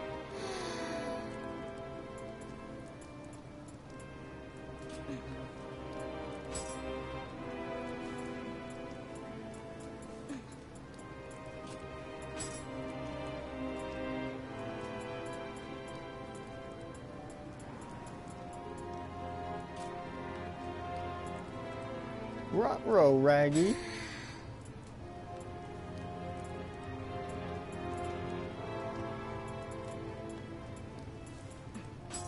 I was gonna be like, yeah, I'll just raise the level 80,000. Come by again. Come by again. Oh, I'll come by, lady. I'll come by.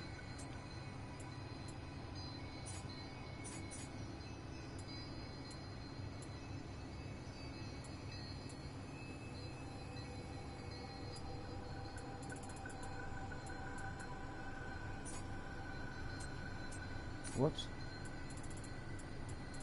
Wrong Bhutan. Rambutan. Why do I have so many boots, dude?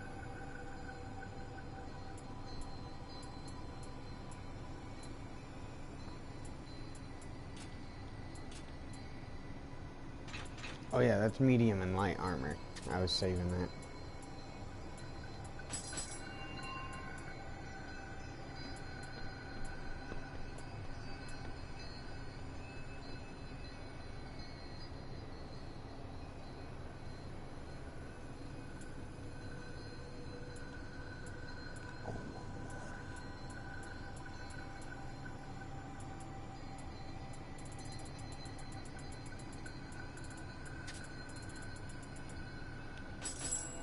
Abacus.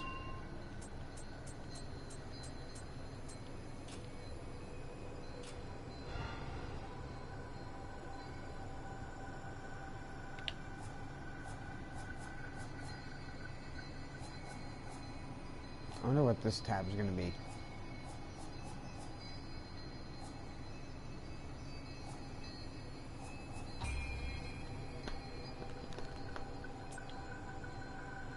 Alright, I already checked. Actually, you know what?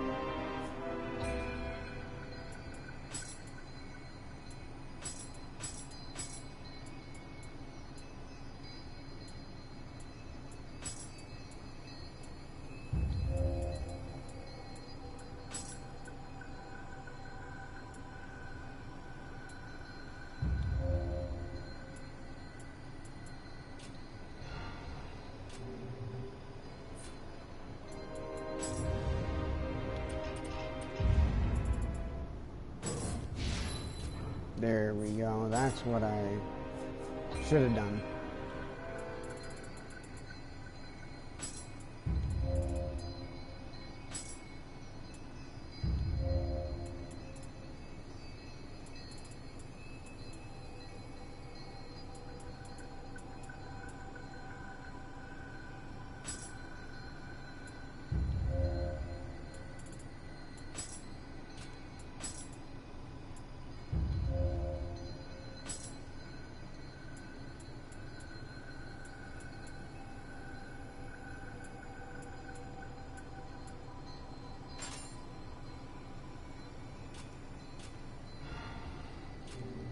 Now I need decree and more capacity.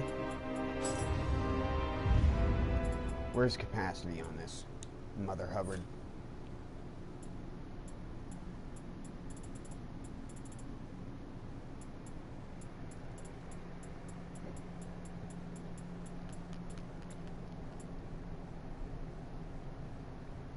Pure heaven, cursed earth.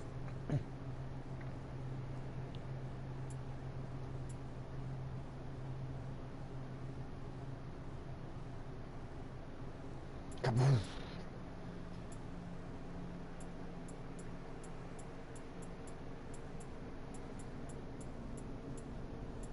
Oh, there it is. All the way at the bottom.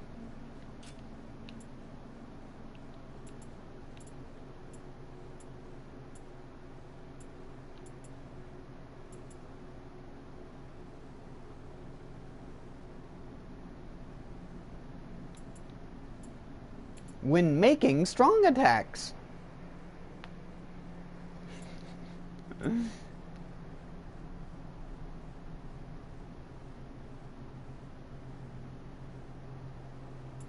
Didn't even kill the enemy.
see.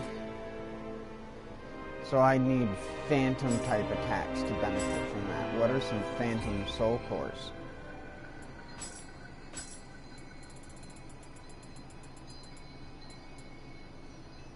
The Biwa, which has no thing, and the Abumi, which does no damage.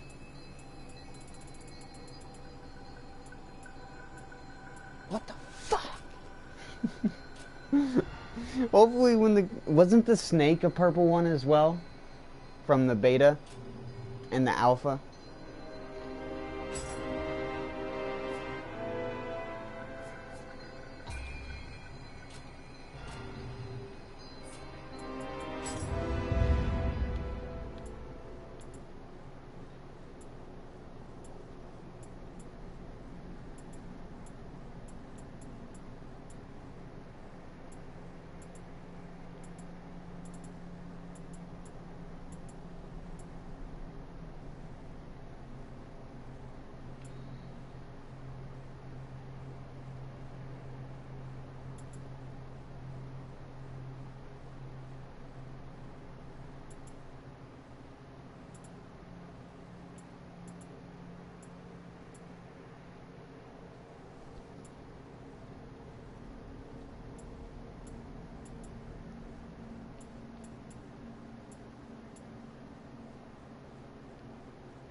Sudama friend.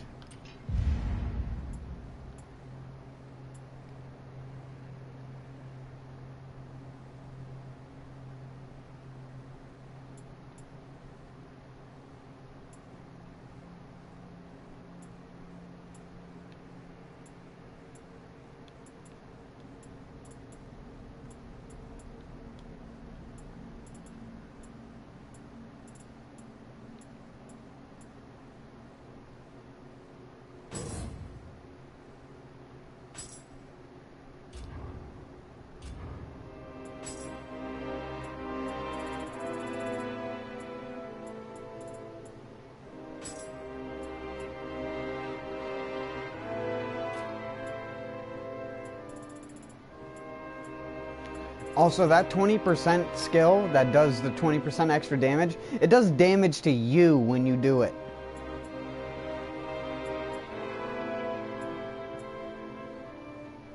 It's not just for free, just in case you were wondering.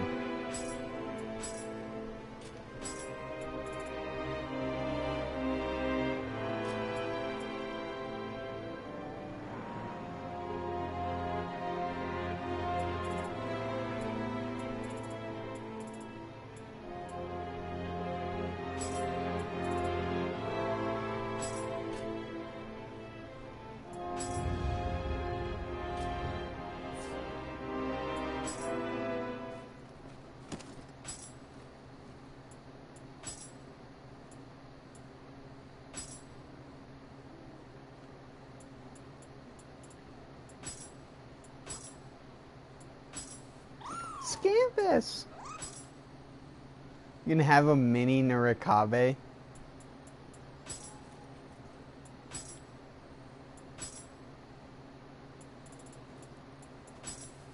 Scampus!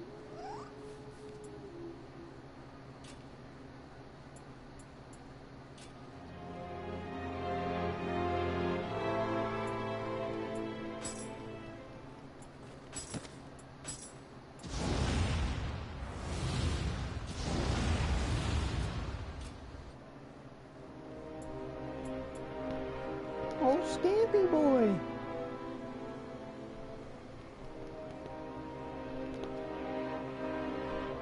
Of course you gotta go for the Scampus. If you put anything else in there that is not the Floofy Cat yokai, you're a monster.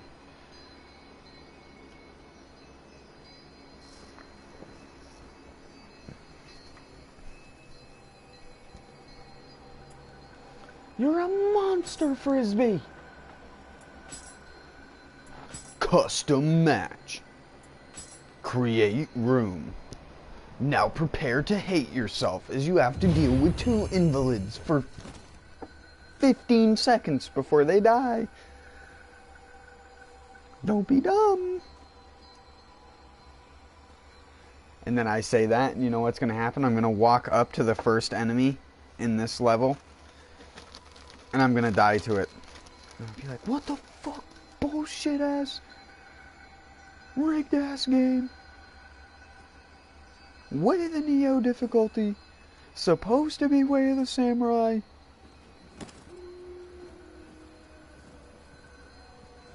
Scampus.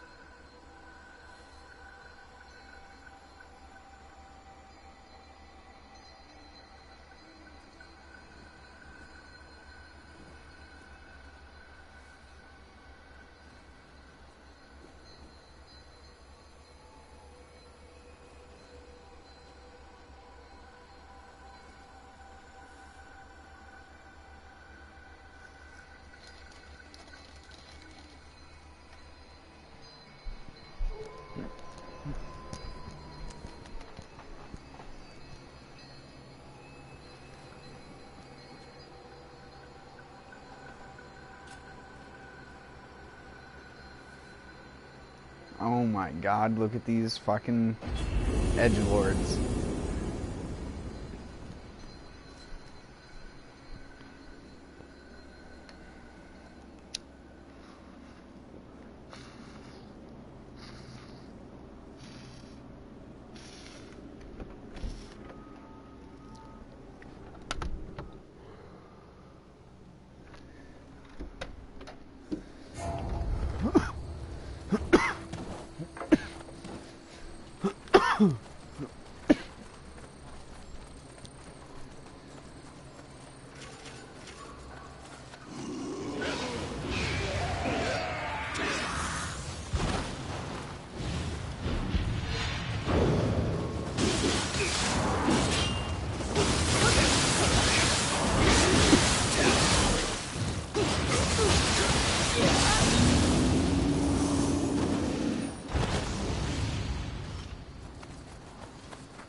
Yep, this is what happens every time. People die on this same fucking part because they're fucking brain dead and don't know how to deal with multiple enemies. Get out of here! Why are you here, fuckface?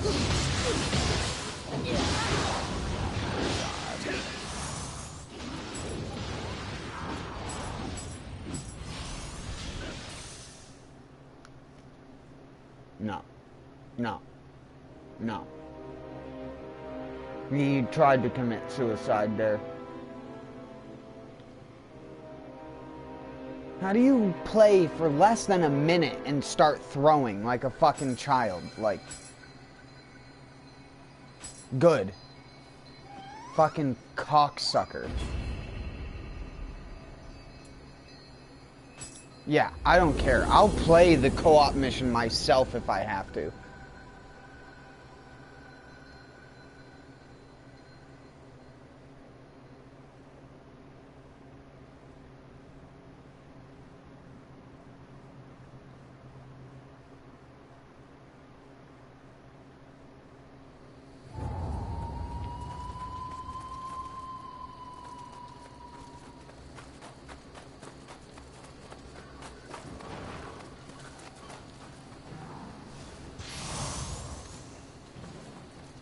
I might put on passwords.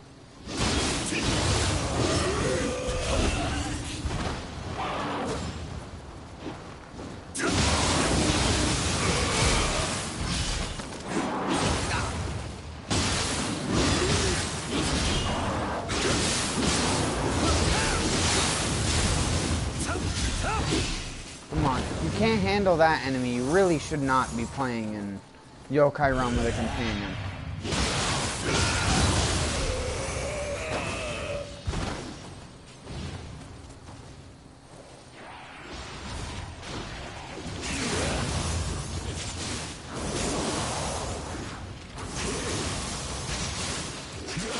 Headshotting.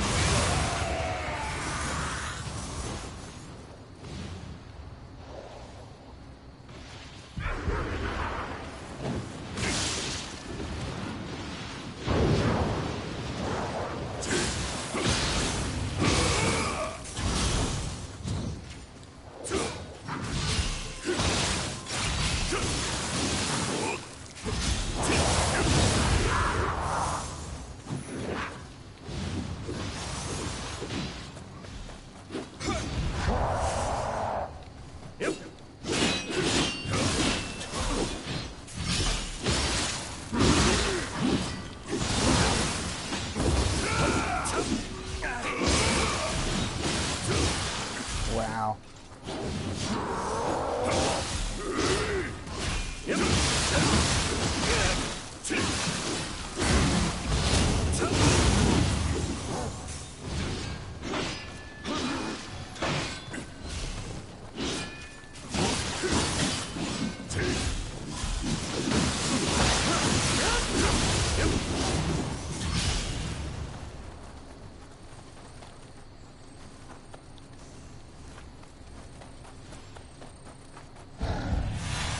No spread attack.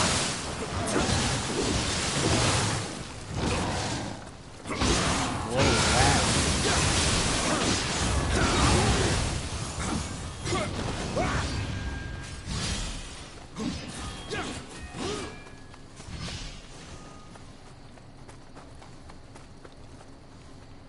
No wonder people don't find the locks. It's like, pick up the fucking items, retard. It takes a half a second. Press and hold circle for a half a second. Impatient little fucktards from the new generation. Like, I find it hard to believe anyone who can't fucking take a second to loot shit is from the fucking Generation Y or whatever. Jesus Christ. Gen Y or Z. Holy fuck, learn some patience. Even I was more patient when I was younger. I was playing fucking games like World of Warcraft.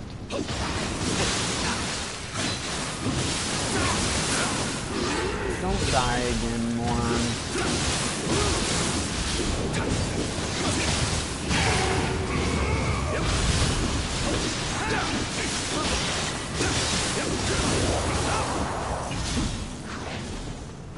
Or me, don't die. You attack a lot, but you don't do a whole lot of it in combat very well.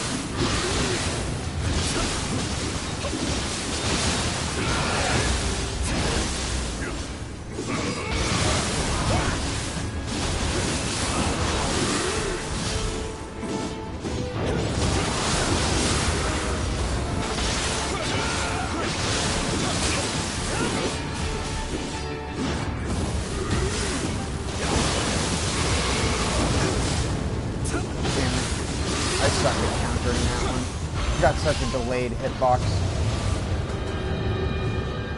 compared to Bloodborne, where the jumping attacks hit you before they've even landed.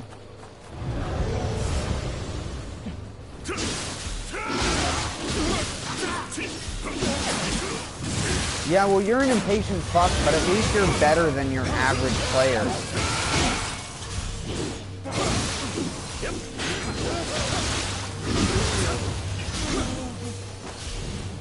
It's one thing to both be bad and be impatient, because then you're just fucking annoying.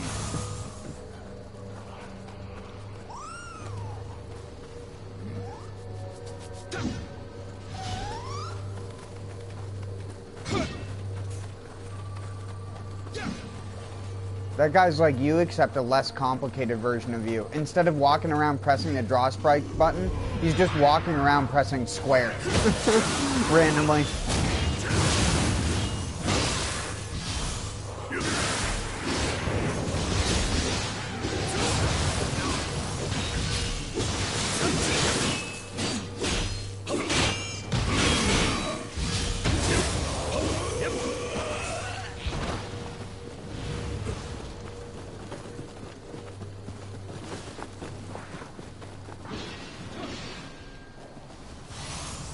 The part that also sucks about Yokai Realm with a companion with random people is they can just randomly decide to go into the boss fight and there's nothing you can do about it.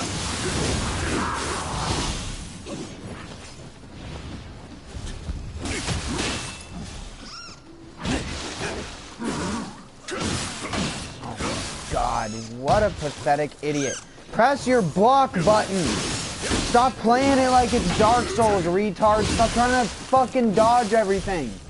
Just press your L1 button. It's 100% damage block. Jesus Christ. You moron.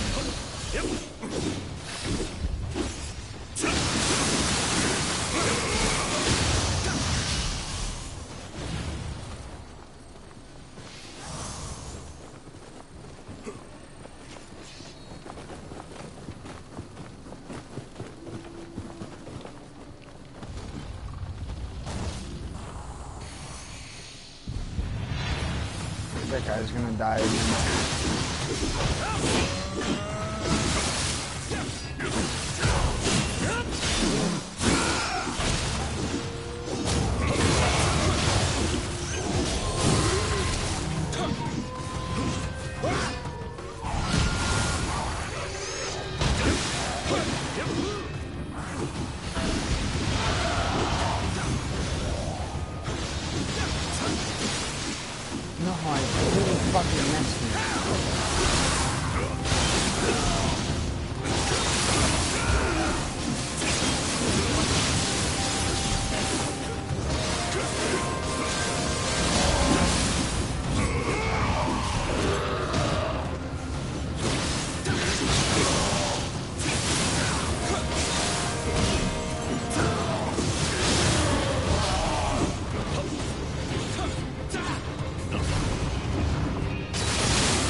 Get sauced on, chonk boy.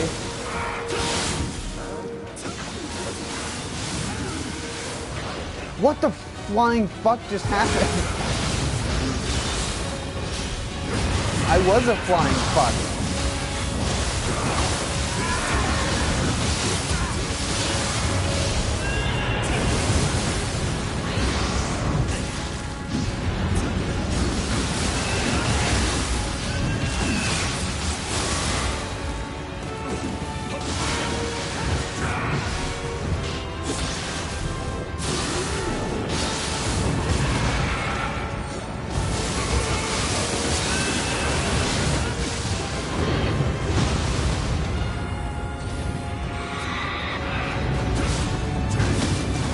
Oh no, the homing soul mass!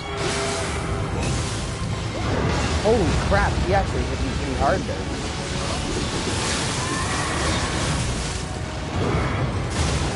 Oh my god, it doesn't let me use my... Do it again, motherfucker.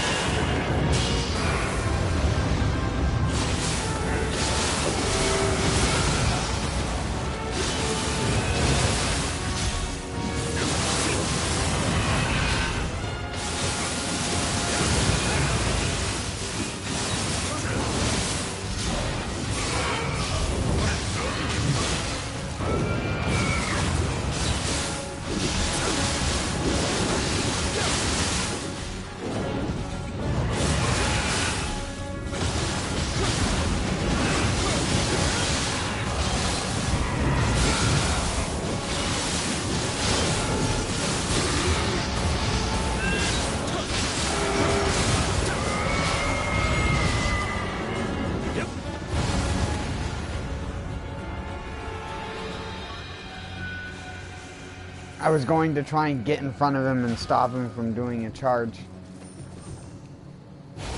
I haven't gotten a Karasu Tengu Soul Core yet.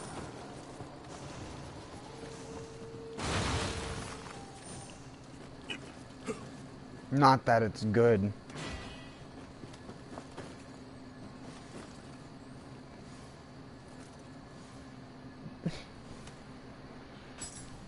Yeah, that's what you get when you have two people not using magic or anything. And the boss, like I said, I was the only one who had any chances at countering it, because other two guys spent half the time standing away from the boss healing instead of attacking the boss when it had the talisman on it.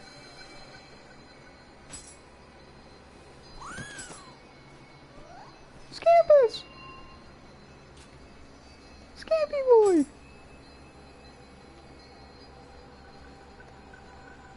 Yeah, you go away. You were the worst one. Anyways. What in Turd Nation?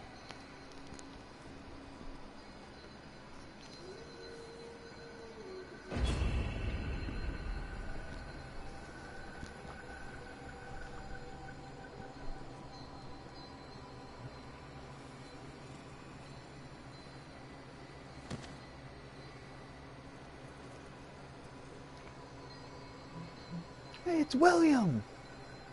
Sup? I heard about you.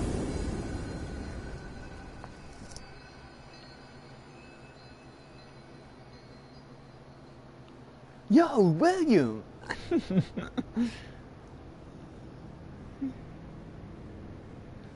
was like an MTV drama or something. If that's ever existed, I wouldn't know. I don't fucking watch garbage like that.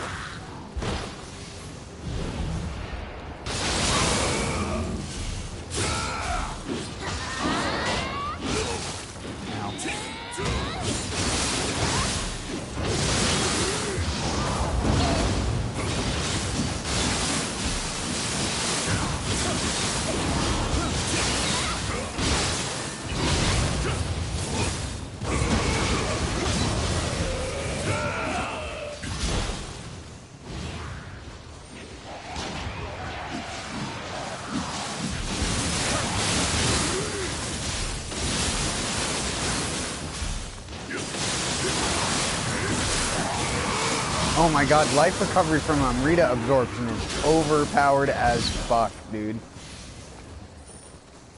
You see how much healing I was getting there? Because of all those little freaking...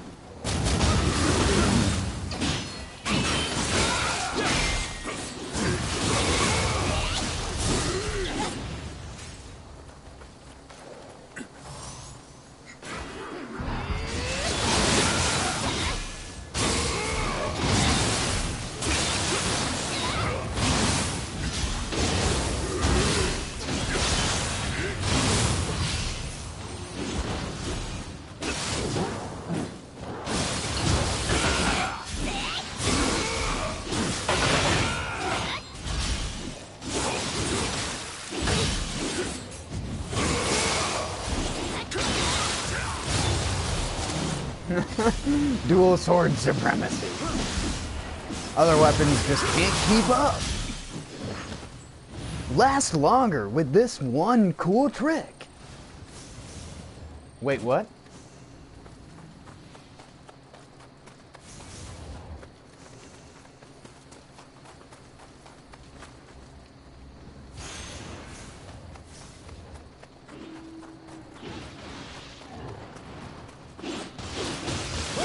Stop running ahead, noob, if you can't actually fight on your own. Nubosaurus.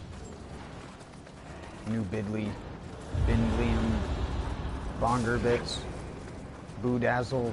Binsby.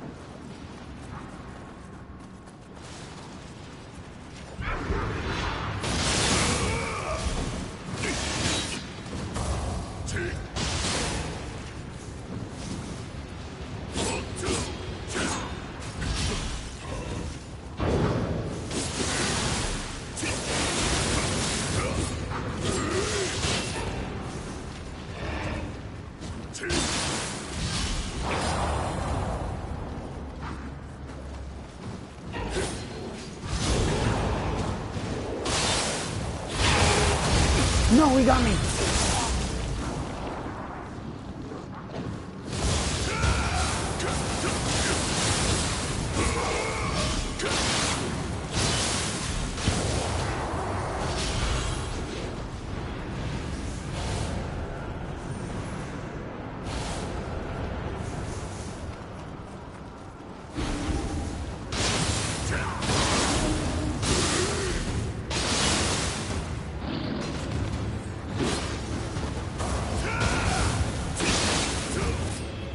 Okay.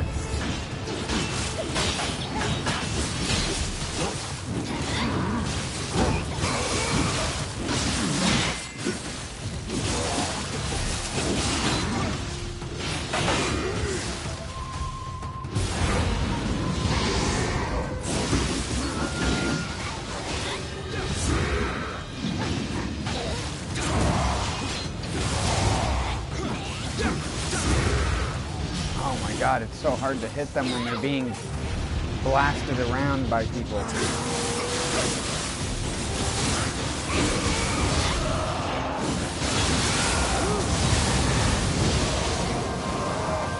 Actually got stuck.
Come on, fuckstick, we're waiting on you.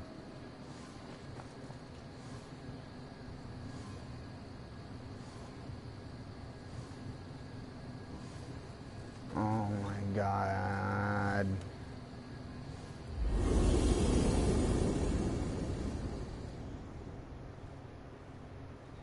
Go back to Nioh 1, William.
Ba-bum bum bum.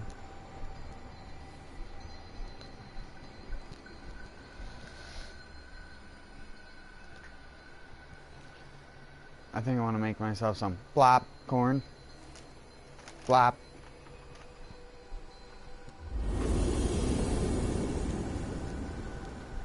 I want to watch some brutal moose.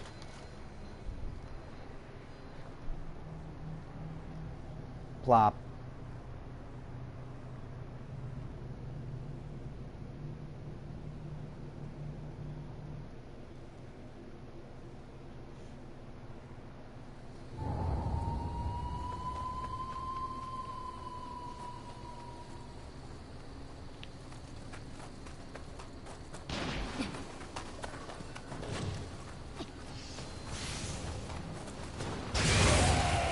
Just use your melee weapon.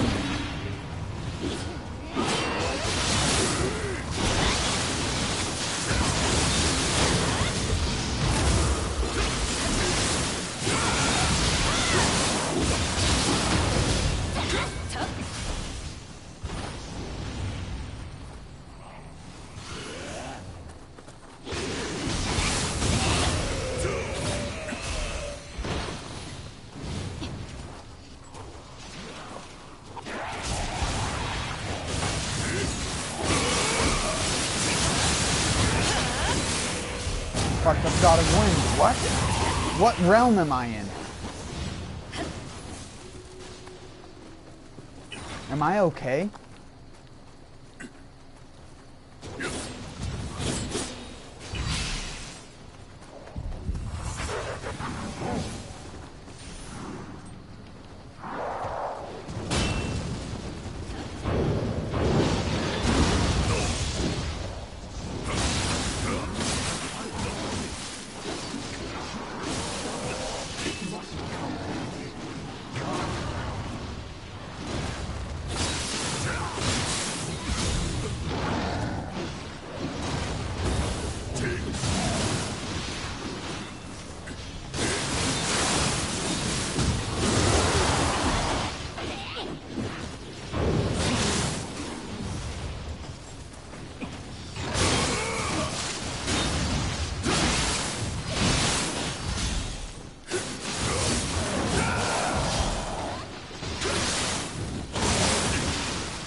I can't even see what's going on, all because this fucker was the most impatient piece of shit on the planet. Why does everybody do this? From Bloodborne to Dark Souls. They're all the same douchebag. Every single person.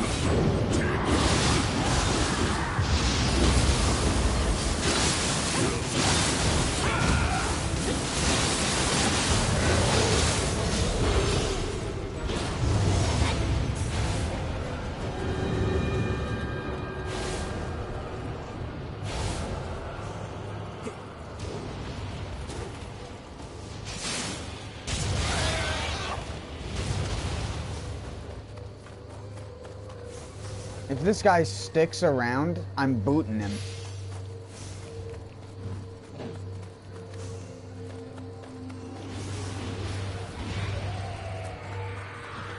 I do not tolerate this level of nonsensical fuckery.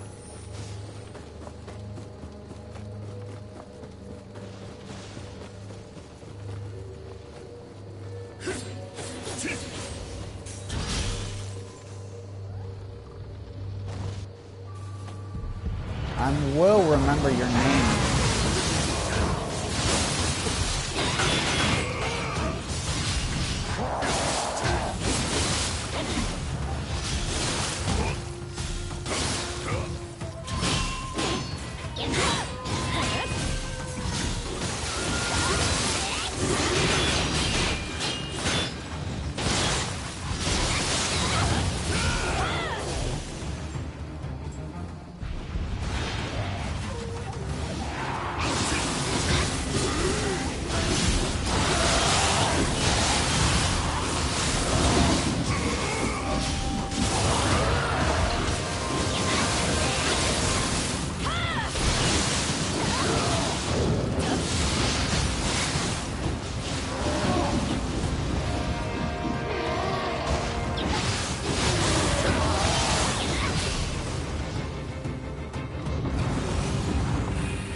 Oh my god, weakness is an ailment.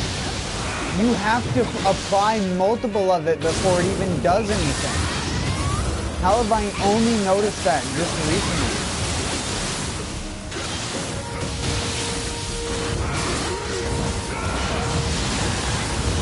No wonder I felt like it wasn't ever doing that much. Because it wasn't. It wasn't doing anything. You need like 3 of them to do anything.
This guy is gonna get jebaited so hard. I'm sorry, Flanxus.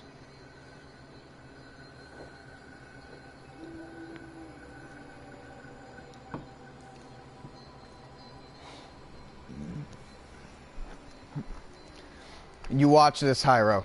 Watch this. Watch this. Watch this.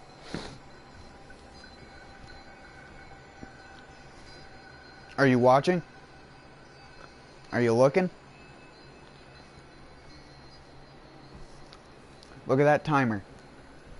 Watch the timer. I'm doing like a dance right now. You can't see me, but I'm doing like the he's gonna get fucked dance. Oh, he's fucked, fucked, fucked. Looking at a truck. Cluster, fuck.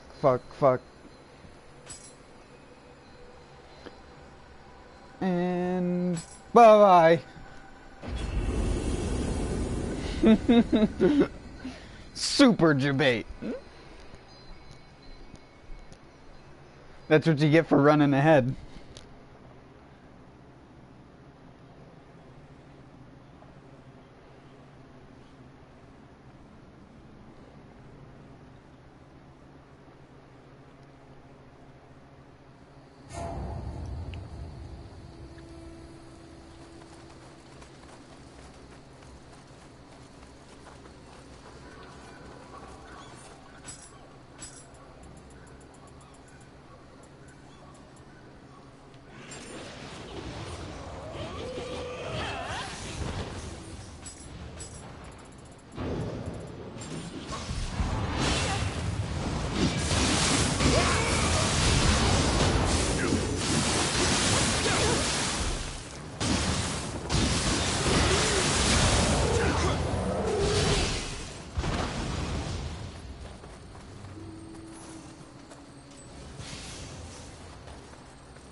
Having even the tiniest bit of life recovery from Amrita absorption is insane.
Oh, I used all my anima for fucking burst countering.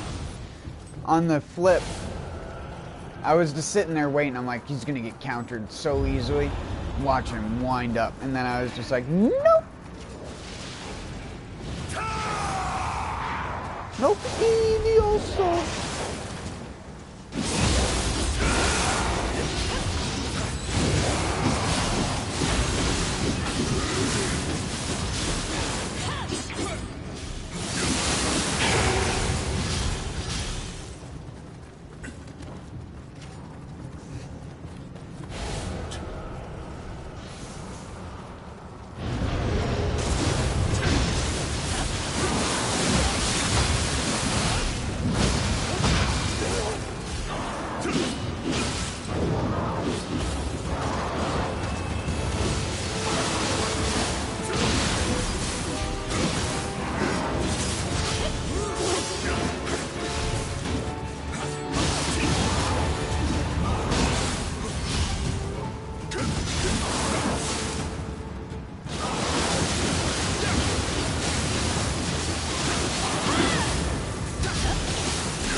How did I get that? Rim and Sakuna Soul Core?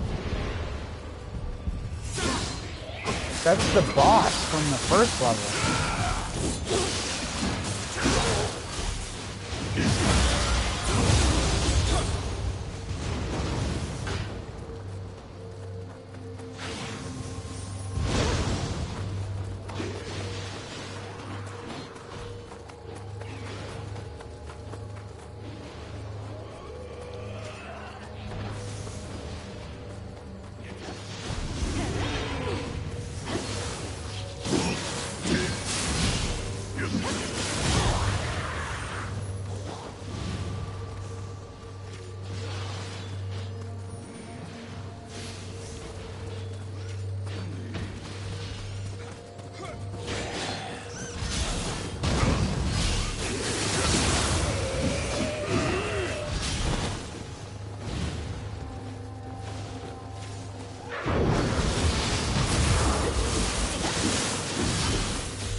Another Scampus.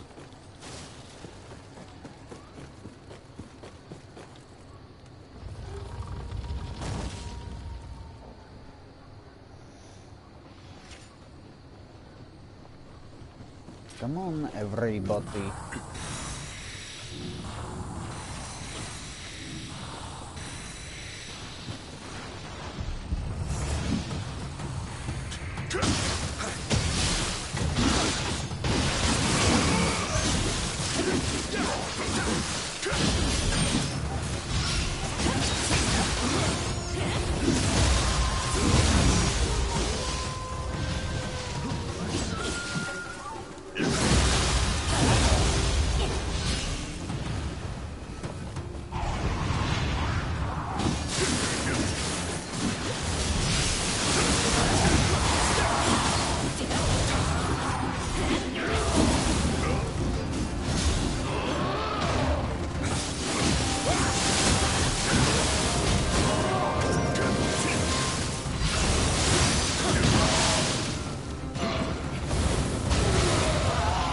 Homing missile.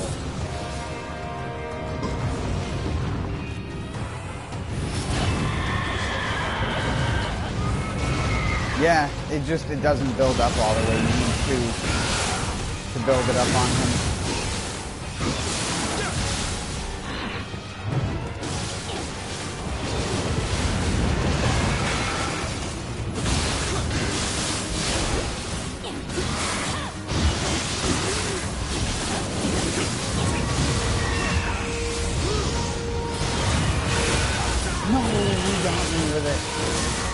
Even though he got me in it like a janky position.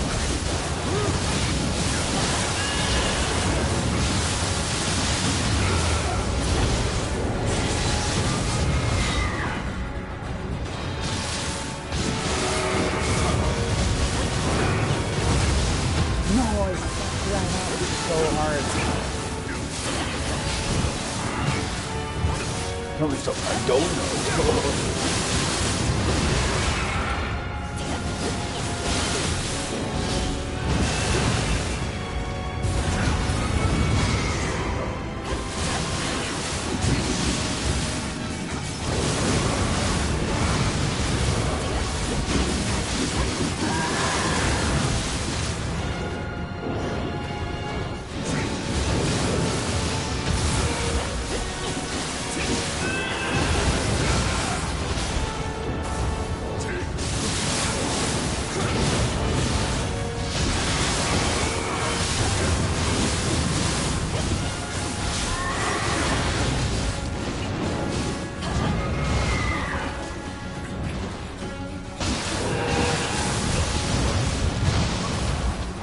fuck down so bad. I've never seen him do that.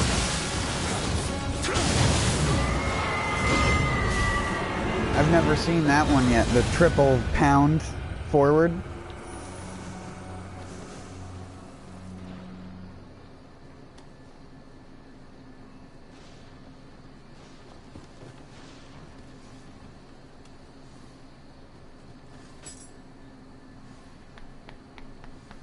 Yeah, Bao, you have to go. You have to click on the frickin' thing.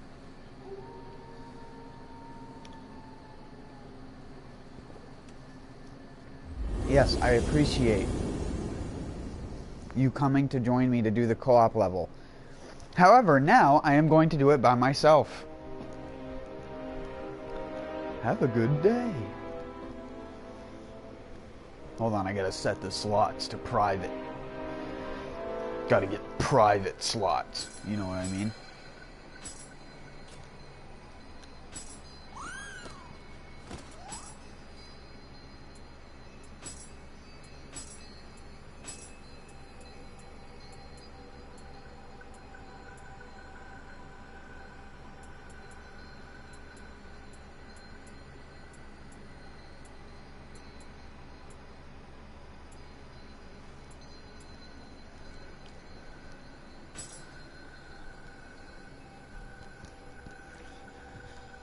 If you want to join, you can feel free. Rats are approved. This is a rat-approved program.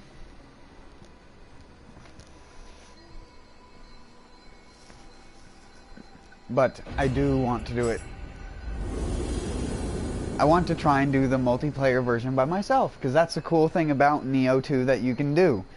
In Nioh 1, when they remove the online functionality in the future, it will be impossible to play the versions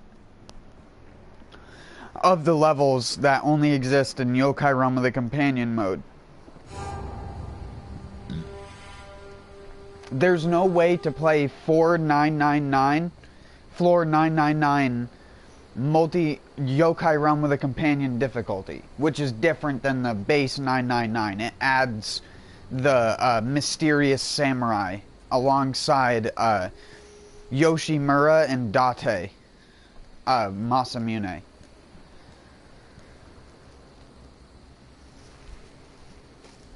Yukimura, or whatever his name is. Red Spear Pony guy from Nioh 1. And then you have Date, and then you have Mysterious Samurai. That's what Floor 999 is in Nioh 1. If you never got to see it or never saw me do it, that's what it is. Hey, I just realized, if you're playing Yokai Realm of the Companion by yourself and you die, you get multiple deaths on a life, and then the level resets. You only have a certain amount of lives to beat it. Technically, this is the hard mode version of Nioh, I guess. Play Yokai Realm with a Companion by yourself. I might actually do that when the game comes out. Just for bravado's sake, go through all the levels in Yokai Realm with a Companion mode from the beginning of the game, and only know the hard version of the game, and then be one of those Dark Souls guys who bitches about everyone playing the softcore porn version of the game. I like my stuff hardcore. I don't like none of that softcore. None of that British stuff, you know what I mean? I'm more into the Australian variety. Fucking right.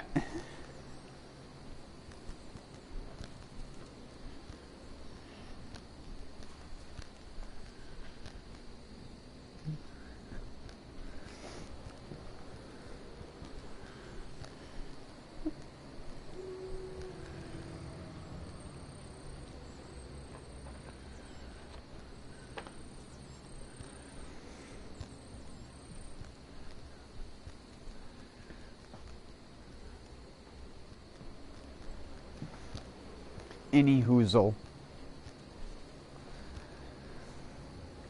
I'm just taking 5. And then I'll get to playing Yokai Realm with a companion mode by myself. All by myself.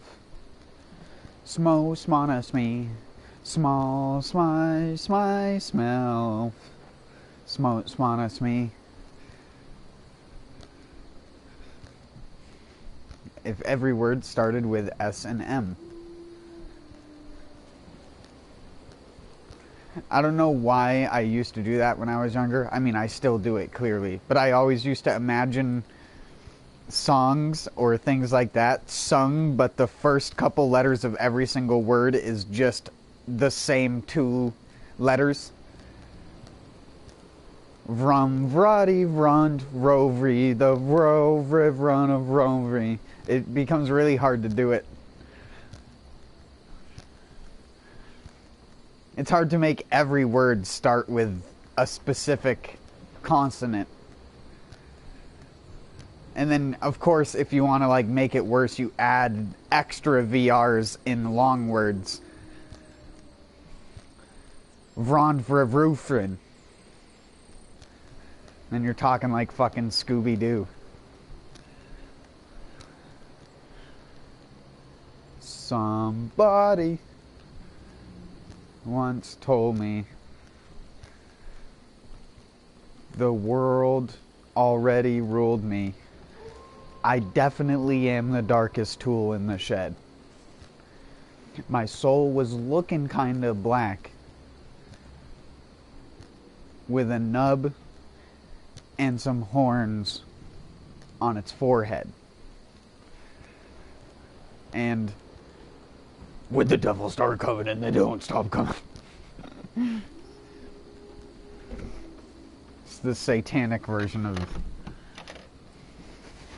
Rockstar.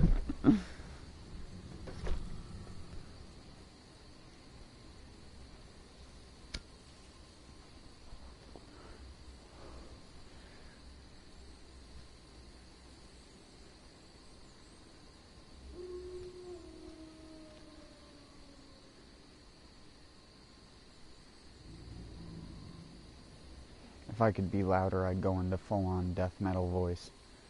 But I live in such a quiet area, I can't do that.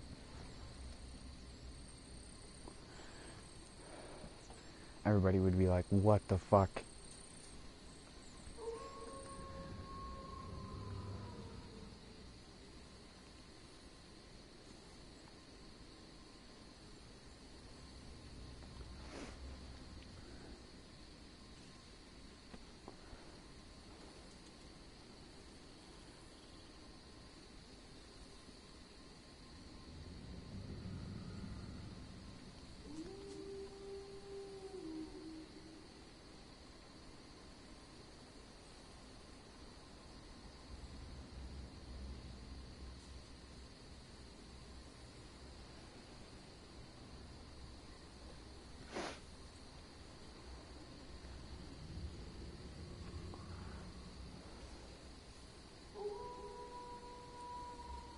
I can't emphasize how quiet it is right now.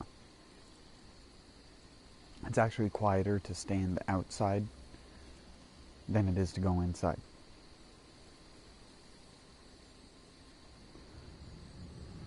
Is that a cat? Or is that a skunk?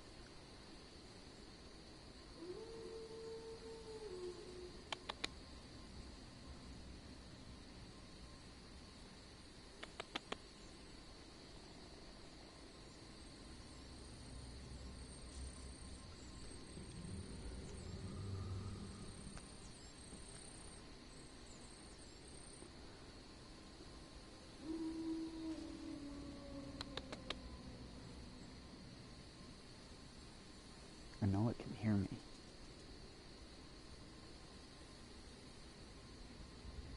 Oh, it's someone's cat.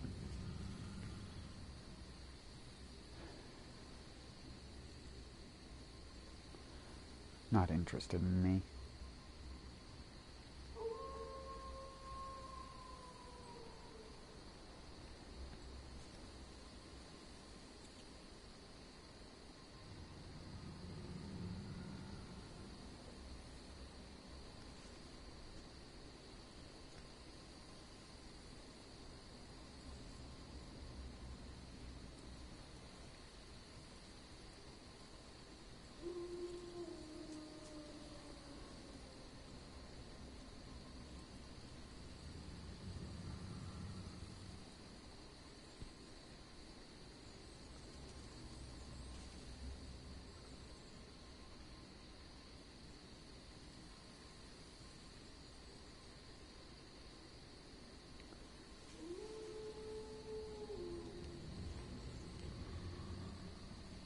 It's so quiet outside that when I come outside, all I can hear is the ringing in my ears.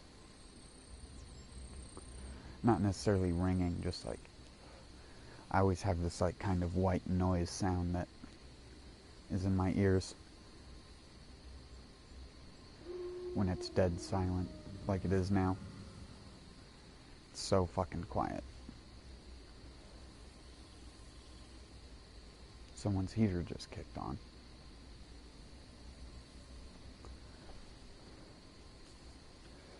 I think it's mine.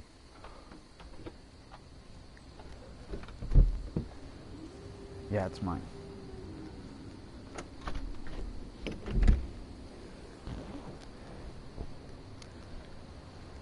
If people were not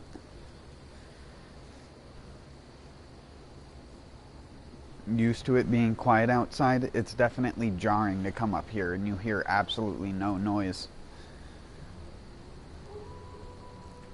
I know I talk about it frequently, but there's way more of a likelihood that someone lives in that kind of situation than someone lives in my kind of situation, so I feel like I need to highlight it because, again, to a lot of people it would be very bizarre to go outside and hear absolutely nothing. Not even a car going by on the highway or anything. No trucks. No animals. Because animals are quieter in the winter, so even if there are animals around, they don't make a peep. Because you stand out so much more in the winter when you do make noise.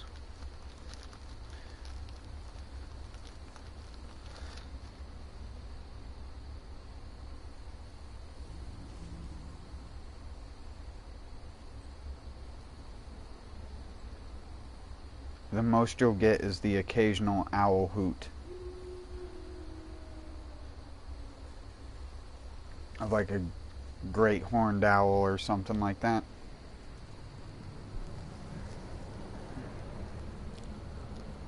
Which to a good portion of people, due to scary movies, owls hooting puts like heebie-jeebies down some people's spine. For me, it doesn't really. I'm so used to it that unless like an owl was in a tree behind me, I wouldn't be spooked by it. Because it's surprisingly loud if you're actually close to an owl when it does that.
You get so much health back from life recovery from Emerita absorption.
Holy.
Half of that didn't even connect.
That was still pretty rough. I almost died. Granted, I was being real greedy.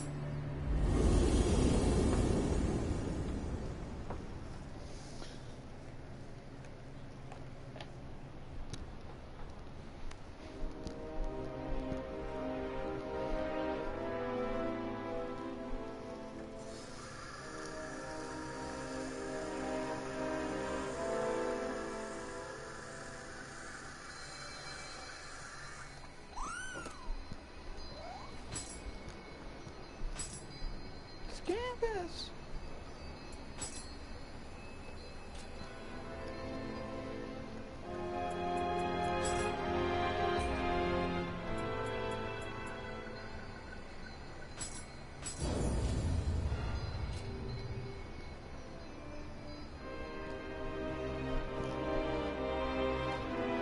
But I'm gonna skedaddle off.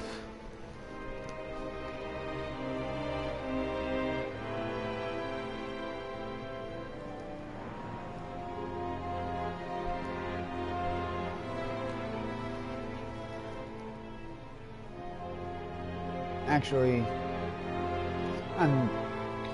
I was just gonna get off and eat some food and then continue playing, so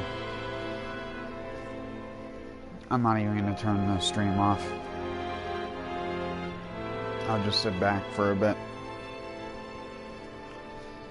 Sorry, I don't know if I responded to your message, Blondie, but yeah, I'm pretty high level, but it's more so the weapon I have. Weapon plus the axe plus knowing how to deal good damage. I use high stance a lot. And then double flux into low stance for some quick hits.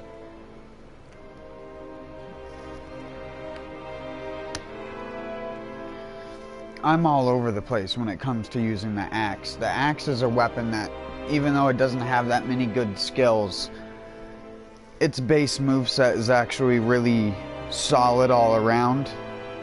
Its heavy attacks are decently fast. Its quick attacks are okay. The mid-stance quick attacks I don't really like a whole lot. That's probably the only thing I don't like about the axe are the mid-stance quick attacks. I just think they move your character too linearly. It's not like the dual swords where your character will track a lot better throughout the combo. Hell, even the heavy attacks are better at tracking.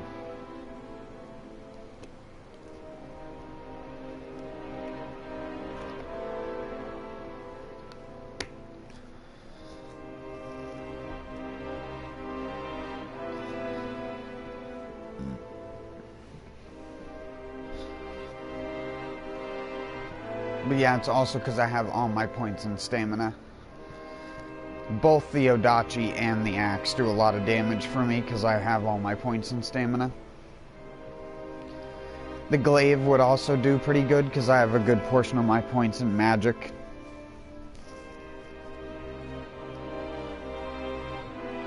Dual swords aren't the best for my build, but dual swords are just good. They don't need a ton of scaling to be good. Their moveset is just what makes them good.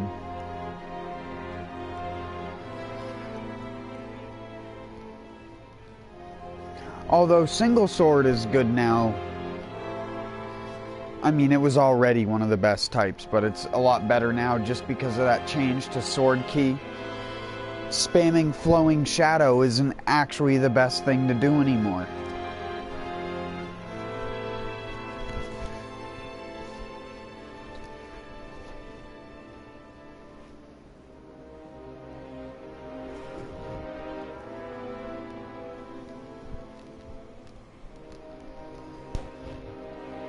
Then they added well, they didn't add it, it was probably already in the game, just not able to be used yet, but they added that attack with the glaive. This one up here. That was not in the beta. Neither was this.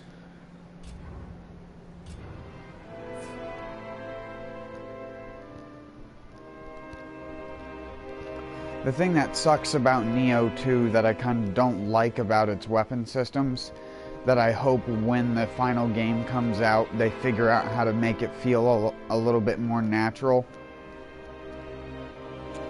Or just make it a flat rate. Like, I don't know what the problem with that is. Just make it a flat amount.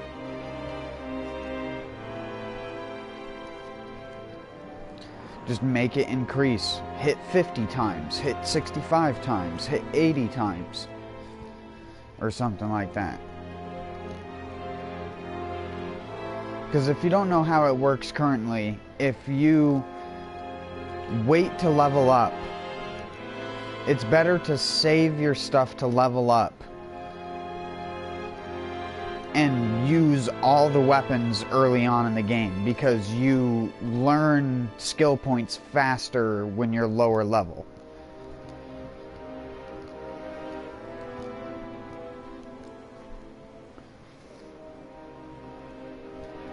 It does the same shit that Code Vein did with its blood codes.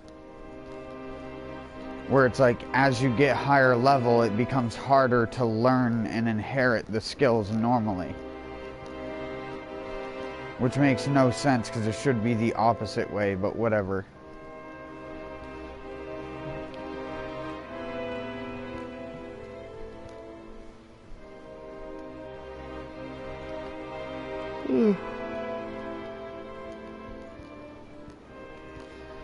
If you're ever in my chat, Blondie, and you want any help or are playing the game, just let me know and I'll join you. Or you can join me. I always have the same password set to rat. Whenever I'm doing Yokai Realm and stuff in the future.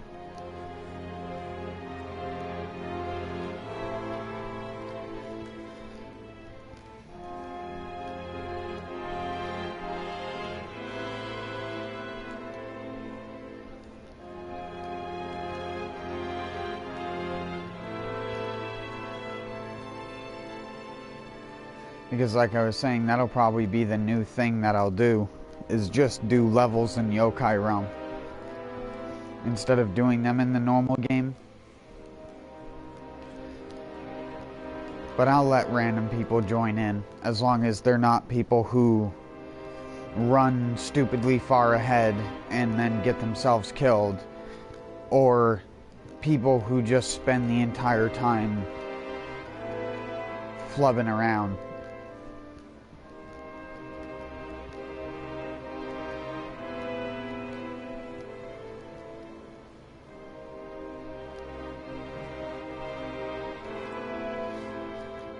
Man, I don't know why I'm so fucking tired.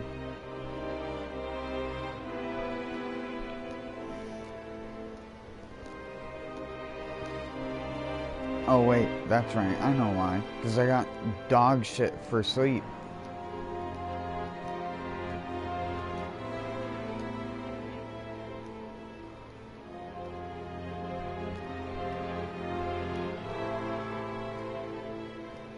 I have for the past 2 nights, because all I've wanted to do is play this game. Just to get better at that countering system, because after ending my stream yesterday, or I shouldn't say yesterday, like a day and a half, 2 days ago at this point. After ending my stream,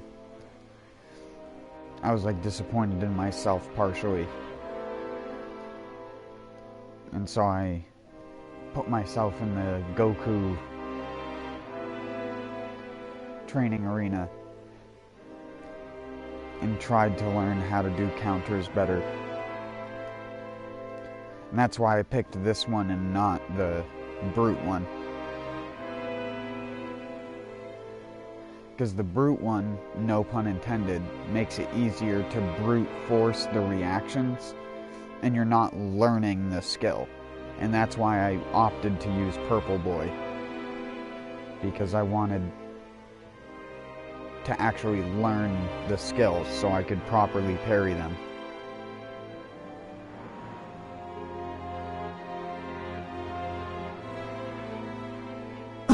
And that way I could better use the counter system.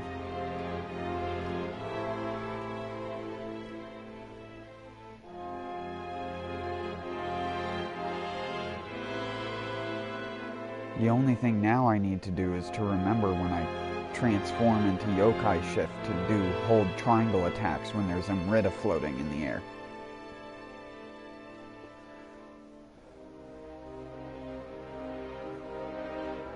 But I also want Extraction Talisman for that. Be really good with the multi-hit.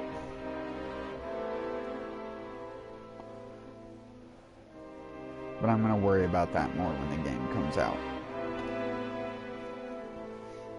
I don't really care a whole lot at the moment.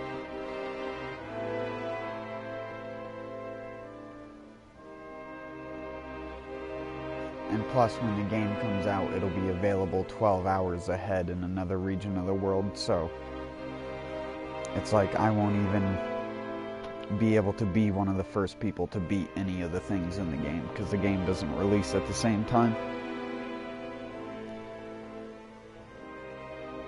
Otherwise, I would. I mean, I could be like a first American to clear something, but there's always going to be the guy who's just rushing through the content. Me, I'll spend fucking 2 hours on the first level the first time I do it.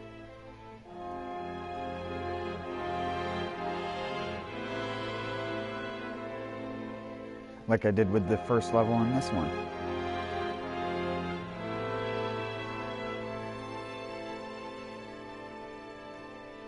And I thought it was a big level, but it's actually not that big. It's just multifaceted.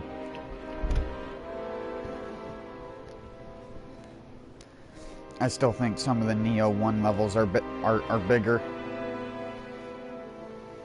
Like the Yamata no Orochi level and stuff like that. Sekigahara.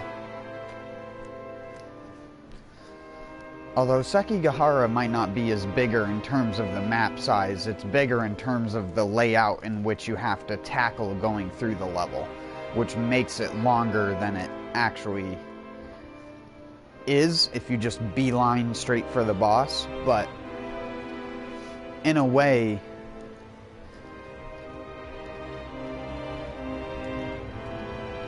I kind of like that a little bit better. I don't like these linear maps that they started designing in the DLC where it's like, this is an area, and then a door, and then an area, and then a door, and then an area, and then a door. Because that's the DLC maps in a nutshell. All the DLC maps in like Nioh 1 are pretty much area with like obvious section off from the other next area. And they kind of do that throughout the entire DLC and stuff like that. Even in the Flame Arrow level, it has like designated sections for the cannons and stuff like that. Which I really hope they don't do something like that in this game.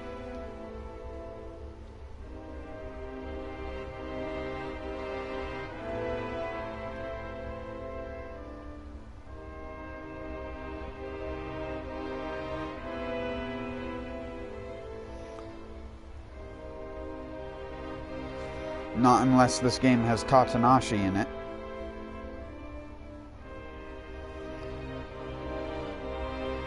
Because currently there's only like maybe 15 or 20 armor sets in the trial.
Excuse me.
Dude's probably wondering, like, why did he keep using that?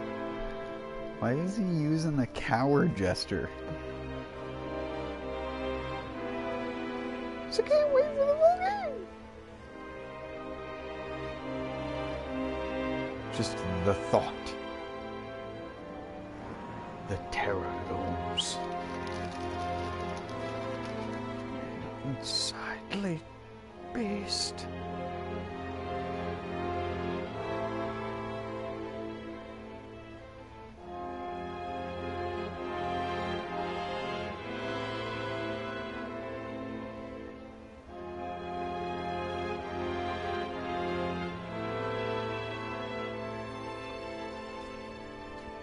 Alright, sorry.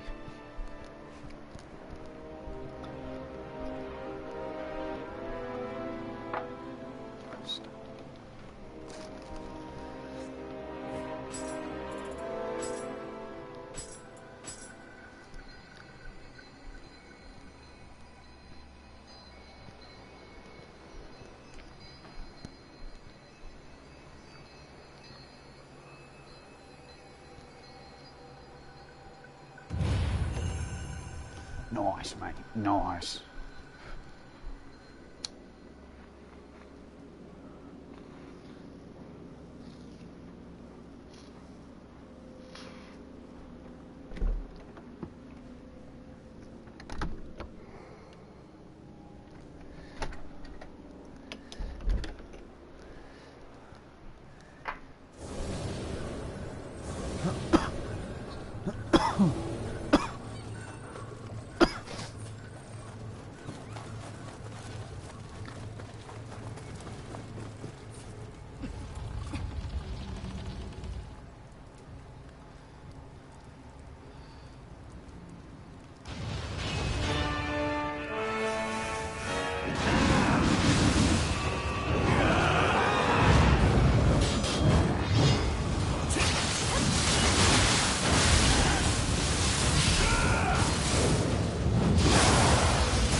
Hey, Edgar.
Stifled.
He got me in this.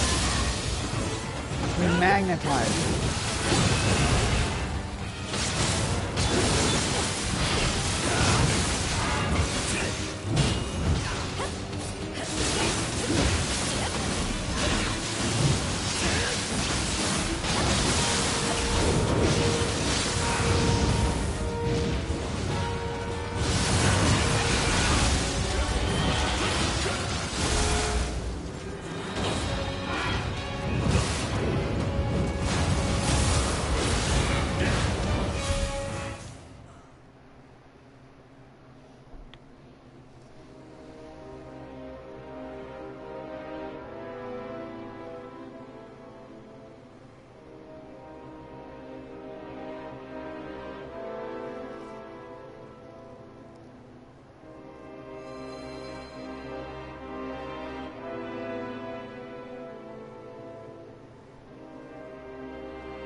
Pick up the loot, dude.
I was fucking around for too long. I'm getting really tired anyways. I'm gonna shut the stream off. Have a good one.